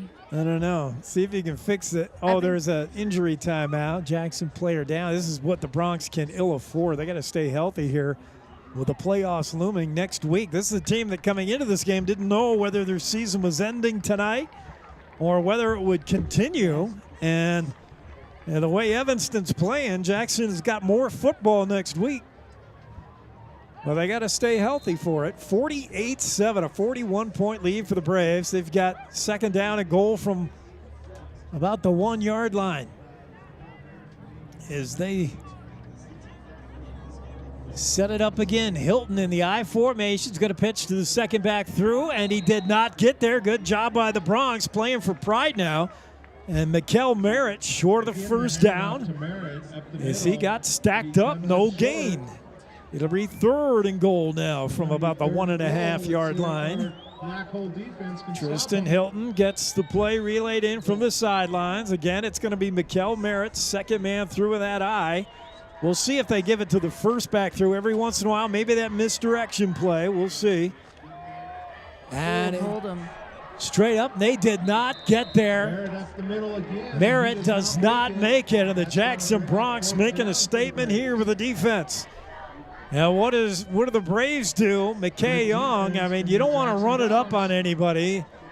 Most teams would kick a field goal here, but McKay Young's going to keep that offense out there and try to prove a point. And this is running up a score. There's just no other way to describe it. They're going to go. When you're rivals and you 48-7, yeah, in a rivalry game, you can't punish the other team enough, I guess. And again, it'll be Merritt, second man through. We'll see if he gets the call. He does. He gets the pitch. He did not get there. Jackson, and a fumble as well. It won't matter. Jackson will get the ball at their own one.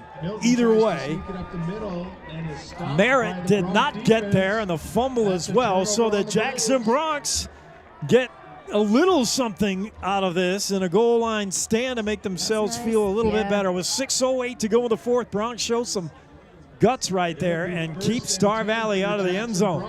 Now we'll see if the offense can do something other than throwing the ball to the white guys. I'm scared to move the camera. As Owen Jansen has thrown 4 picks. We'll see if he can find one of his own receivers this time. You got to be careful throwing down here, though. Ball is barely across the goal line. Jackson at their 1 yard line. You want to do something here to give yourself a little breathing room. Jansen with the shotgun, puts Hannah in motion. Snap, and a give right side to Jenkins. Not much. He's across the 1, maybe to the 2. Maybe got a yard, 2nd and 9. Not a whole lot of room there. And the clock now under 6 minutes and counting in regulation. Jackson down 41, trying to salvage something, maybe to put together a positive. Defense can end tonight on a positive note with that goal line stand. And maybe the offense can end the night on a positive note with a play here, a big play, or a sustained drive, something like that.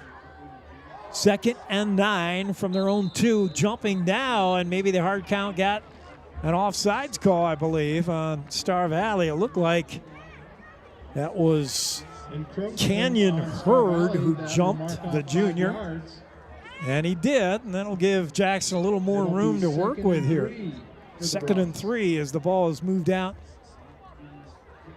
to near the Jackson 10. 5.5 minutes to go in regulation. Jackson down big in this one. It took a 7-0 lead, but it's been all Star Valley since. 48 unanswered points. Snap to Jansen, wants to throw. Far side, got a man, caught, but not much. Near the first down and tackled immediately. I think they got it. They will move the sticks. And that gives Jackson a first down. Yeah. So Jackson with a first down, fresh set of downs here. Let's do it again. 5 minutes to play, and the Bronx taking their time in the huddle. Trying to put together a game-ending drive here, maybe end on a positive note. Jansen in the shotgun with Jenkins in the backfield. The give is to Jenkins, near side. He stiff arms one man and now comes across with a first down run. Jack Jenkins put a real stiff arm to Hudson Finch and knocked him down. The 5'9", 145-pound senior got a whole fistful of Jack Jenkins there. And Jenkins with a first down run, and wait a minute. That's a penalty on Jackson. Oh, no. Bronx are going to get whistled here. Oh, tough call. That had to be a pretty obvious penalty then. I wonder, are they whistling Jenkins on the 5-yard penalty. Stiff arm, or is it just a hold? For the Bronx. Now, the only people that know are the people on the far side of the stands. 4:40 to go as the refs are making their call to nobody over there but the black hole. Second and long for the Bronx. Again, it's Jenkins in the backfield with Jansen shotgun. Two receivers split wide right, one to the left. Now Jenkins joins Jansen at the right hip. Pressure from Star Valley. Jansen gets rid of the ball quickly to Hanna. His first catch of the night, and he's across the 15 to about the 17. Looking for a few more of those. Andrew Hanna plows his way. You figure yards after catch. He's a big boy. He might be able to carry some tacklers with him for a ways. Closer to the first down now. A little stretch with that body. Yeah, just him falling down is 3 yards right there. Just fall down, Andrew. Put your arms above and just go. Fall forward when you're 6'6". He's 6'6". Yeah. Whew. It's taller than I thought. Shotgun snap here for Jansen. Two receivers to the left, one to the right. Jansen wants to throw. Coming near side. He's got Hanna again. Hanna turns it inside. Splits a couple of tacklers, and he's got a first down across the 25 to the 28-yard line for Jackson. And they'll move the sticks again. Jackson, with a drive that began at their own 1-yard line, has now moved the ball out to the 28 with a fresh set of downs. So driving, now it is on the Star Valley B defense. This is entirely their B defense. I don't think there's a player out there that was starting the game. Well, it's about time. Jansen makes sure he's got the call right. Now gets the snap. Handoff, no. Fake handoff, play action. Wants Brunner in the flat, near side. Seb looking for block. He's going to turn it back up inside. Seb still going. And he's across the 35 to about the 36-yard line. A pickup of maybe 8, second and 2. And that was all Seb, just trying to follow blockers. He almost got us first down. Brunner said, I'm going to try the inside. That looks a little better. He cut that ball all the way back in. Second and short for the Bronx. Trips right side. One receiver here down on the near side, bottom of your screen, and that's Dalton. Pass far side, caught across the 45, first down to the 46. Is that Brunner again? All the way there on that far side, or is that Witt? I think it is Brunner again. Nope. Or maybe Witt. Yeah, that's number 4. That's Xander Witt. Nice first down catch. They move the chains again. Jackson out to their own 48-yard line. 3 receivers left side, 1 to the right. Jenkins to the backfield with Jansen, but throwing situation, you would think. Yep, they're going to throw. Fired, caught. Easy pitch and catch for 5, and that's Hanna again, who's starting to rack up some numbers here. 2nd and 5 for the Bronx. If we had a statistician, we'd know how many yards that was. We would. Somebody get on that. 147 and counting in regulation. Jackson trying to put together a feel-good drive here to cap things off. They trailed big Not going to change the outcome, but certainly could make you feel better. Defense after that goal line stand certainly feels better about themselves. Jansen throws, pass, caught again. Hanna right at the sticks. He's got a first down as he steps out of bounds at the 42-yard line of Star Valley. I would like to see that they could leave really good. First drive score, last drive score. Well, score, the enemy is the clock. Jackson has 2 timeouts. I don't know that they would use them here as they try to put together a scoring drive. Maybe. Clock is running, and Jackson's certainly not in a hurry as they're huddling up and talking. The clock has stopped, actually, with the last play out of bounds. Here come the Broncs on the near side left hash.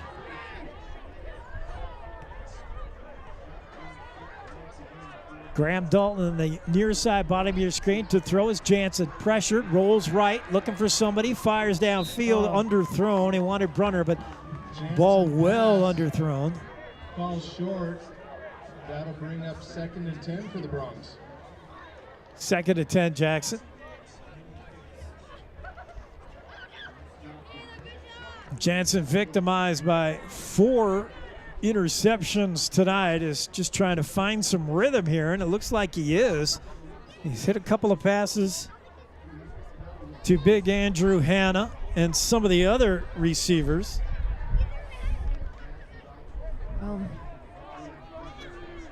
Cody Powell's score is the same as ours right now, but they're only in the 2nd quarter. Graham Dalton on the near side, back to throw is Jansen, flushed out of the pocket, steps up, and he's sacked.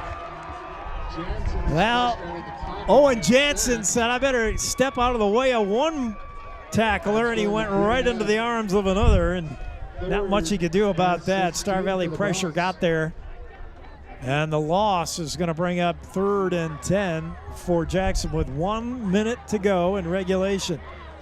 3rd and 10 for the Broncs.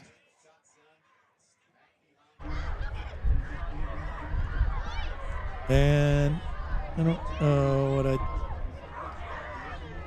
can hear you. Pass incomplete, looking for Dalton on the play. That brings up 4th down for the Broncs. Going to bring up a 4th down. Sorry, I accidentally leaned on my board here. 4th and long. Broncs will go for it with 38 seconds to go. Ball is just inside Star Valley territory at their 48-yard line. The Braves have most of their non-starters out there, pretty much the whole defense. Jackson has their starters. That now a timeout, Jackson. So Coach White will try to do something here to just try to make the Broncs feel better about themselves. It's senior night. You'd love the seniors to go out. Yeah. Solidifies their position as number 2 in the West going into the playoffs. Well, you don't need a helmet. I mean, you don't need a touchdown. I mean, what you need here is to execute plays that are going to help you next week. So next week, you could be faced with a 4th and 10. What do you do to get that first down? So that right now, you're just trying to get better at what you do. Just kind of doing it again. Yeah, I mean, the touchdown's meaningless. You're not going to score, 41 points in 38 seconds. So it's just about executing. Like, let's call the play. Here's a 4th and 10 play. If we have 4th and 10 against Buffalo next week, here's what we want to do. So you just keep trying to get better week to week. What's your 4th and 10 play if you're Jackson? Actually, this is more than 10 with the sack. This is going to be 4th and 16, 15. Jackson's got to get to the Star Valley 32 when the ball is at the Star Valley 48. So, yeah. 4th and 16. So maybe they should just air it out. Not too many plays in the playbook. As long as you're getting 16 yards, you might as well get 48 of them, right? And just throw it in the end zone. That's what I say. Just all go right. for it. Jansen back to throw. Has time, but he feels the pressure, so he rolls right, throws, pass almost intercepted on that far side again, but it's incomplete, and that will turn the ball over on downs to Star Valley. So Jackson's night looks over as the lights are dimming, not literally, but figuratively. The lights are still bright. But with 33 seconds left and a 48-7 lead for Jackson. And what did you said that Cody is now putting the heat on? Yeah, it's second quarter, Cody 48, Powell 7. Oh boy, Cody got mad. So Powell hung with him for a little bit, and then Cody got mad. I mean, same score. We're at the end of the game. They're only at halftime. Cody Bronx are so tough. So is this Star Valley team. Is they're going to take a knee here, I believe. Tristan Hilton will just try to end it, and it should take just one knee to do it as they're in victory formation. The snap, and Hilton will take the knee. Will take a knee. And that should do it for us as we'll keep the camera here. Show you the celebration for Star Valley and a dejected Jackson team, but it's senior night. And to cheer our Bronx boys on for another week. yeah, we're excited for the kids. They will get their week. They'll get the season extended by another week. It's playoff football for Jackson. Not the way they wanted to do it, but it works. Yep. And a big thank you to the Evanston Red Devils for taking care of business down there. That's Evanston's first conference win. Couldn't have come at a better time to beat Green River. Wow. And they're beating Green River. We talked to Evanston's play-by-play guy, Elon Olive, before the game, and Elon said, this one's personal, he said, about Evanston. I said, do you think you guys can beat Green River? He said, I think so, and I know the kids are taking it real personal. That's what rivalries are, the grudge matches. When you see a lot of a team that's just down the road, literally, Star Valley, just a 45-minute trip from Jackson, 25-minute trip between Cody and Powell, and just down the interstate when you're talking about Green River and Evanston, those create rivalries where that team is just a stone's throw away. So Evanston taking care of business as far as Jackson is concerned will allow the Bronx another football game. And the way the East is, which is much weaker in the West, a first-round win could be in the cards for Jackson. Can you imagine this team with a sub-500 record with this loss? Jackson record now is 4-5 overall, 2-3 in conference, but that's good enough to send them to the playoffs. And a win over Buffalo, and suddenly you're in the second week of the playoffs with a team that not one of your best teams anyway. Now we are rebuilding year. Rebuilding. I mean, it's anybody's game in the playoffs, and on the East Coast right now we've got Douglas 45 over Lander to 0. Yeah. Buffalo's 33, Rollins 0. Rollins not a very good team, so Buffalo should be whipping. Both those teams should be romping as they are. Yes. Close game right now is Moreland and Riverton. Yeah. Fourth quarter, 28-21. Yeah. That doesn't. We'll take a look at that out-of-town scoreboard when we come back and wrap things up. This final, Star Valley 48, Jackson 7. We'll be back with a post-game show on KZ95 and the Jackson Hole Radio Sports Network.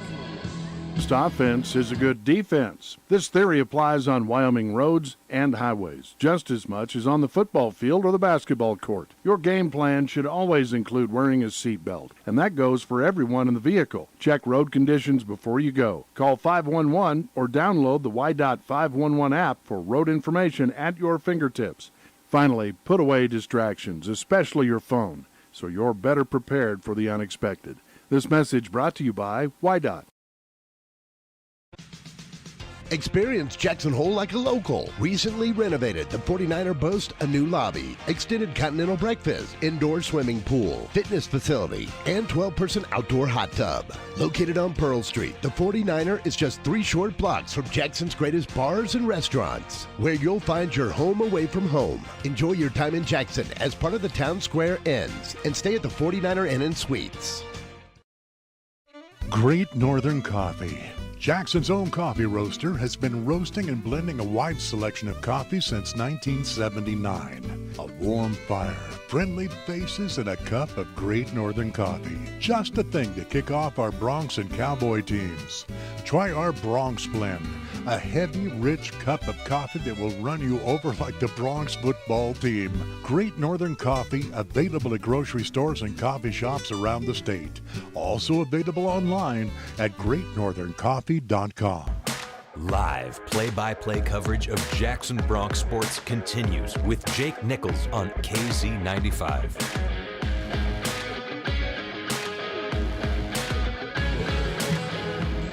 Back one more time to William McIntosh Stadium, where the Star Valley Braves are able to secure a decisive win over the Jackson Bronx in this one. The fall brawl in 2022 is going to go Star Valley's way. 48-7 the final here over the Bronx. Jackson, once again, scored the first touchdown of the game, and then Star Valley kind of put their foot down. We had some moments, both offensively and defensively, but 4 interceptions, a fumble, and Star Valley just, pounding away. They eventually start leaning on you, and by the end of the game, you look up and you think it's only a 20-10 game, and it's 48-7. 48-7. Oh man, tough. That's Braves are. Congrats to the Braves. They are that good. They deserve the number 2 seed, no doubt about it. Cody will head to the playoffs as the number 1 seed, the team to beat, unbeaten. The number 3 seed, hey, that's us, Jackson Bronx. I will take it. Make the playoffs as the number 3 seed ahead of the Powell Panthers by virtue of the fact that Panthers are losing tonight, so their record will end at 2-3. Jackson's record is 2-3. The tiebreaker goes to Jackson because we beat Powell last week. So crazy. We just went from barely making the playoffs, maybe it's the 4th to the 3rd seed. So the 3rd seed will meet the 2nd seed of the East as far as we know, and it's not official, but I'm pretty sure that's how it's going to play out. Douglas, the top seed, will take on Powell. Powell-Douglas will face each other in Douglas, so Powell has to travel, and we have to travel to meet Buffalo in Buffalo, the Bison. The Bison have been playing some pretty good football of late, so that'll be a fun game. It'll be interesting. So the bad news is Jackson loses the fall brawl by 41 points to our arch rivals. The good news is Evanston saved the day for us, beat Green River.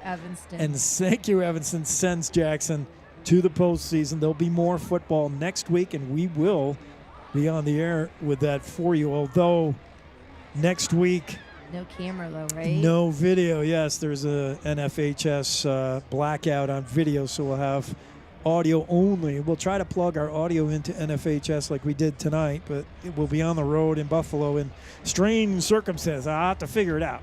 If I can do it, I'll do it. But otherwise, we will be on KZ95, KZ95.live, and we will be on regular radio at 95.3. So, yeah, that'll do it for the out-of-town scoreboard. One quick check of that. Ooh.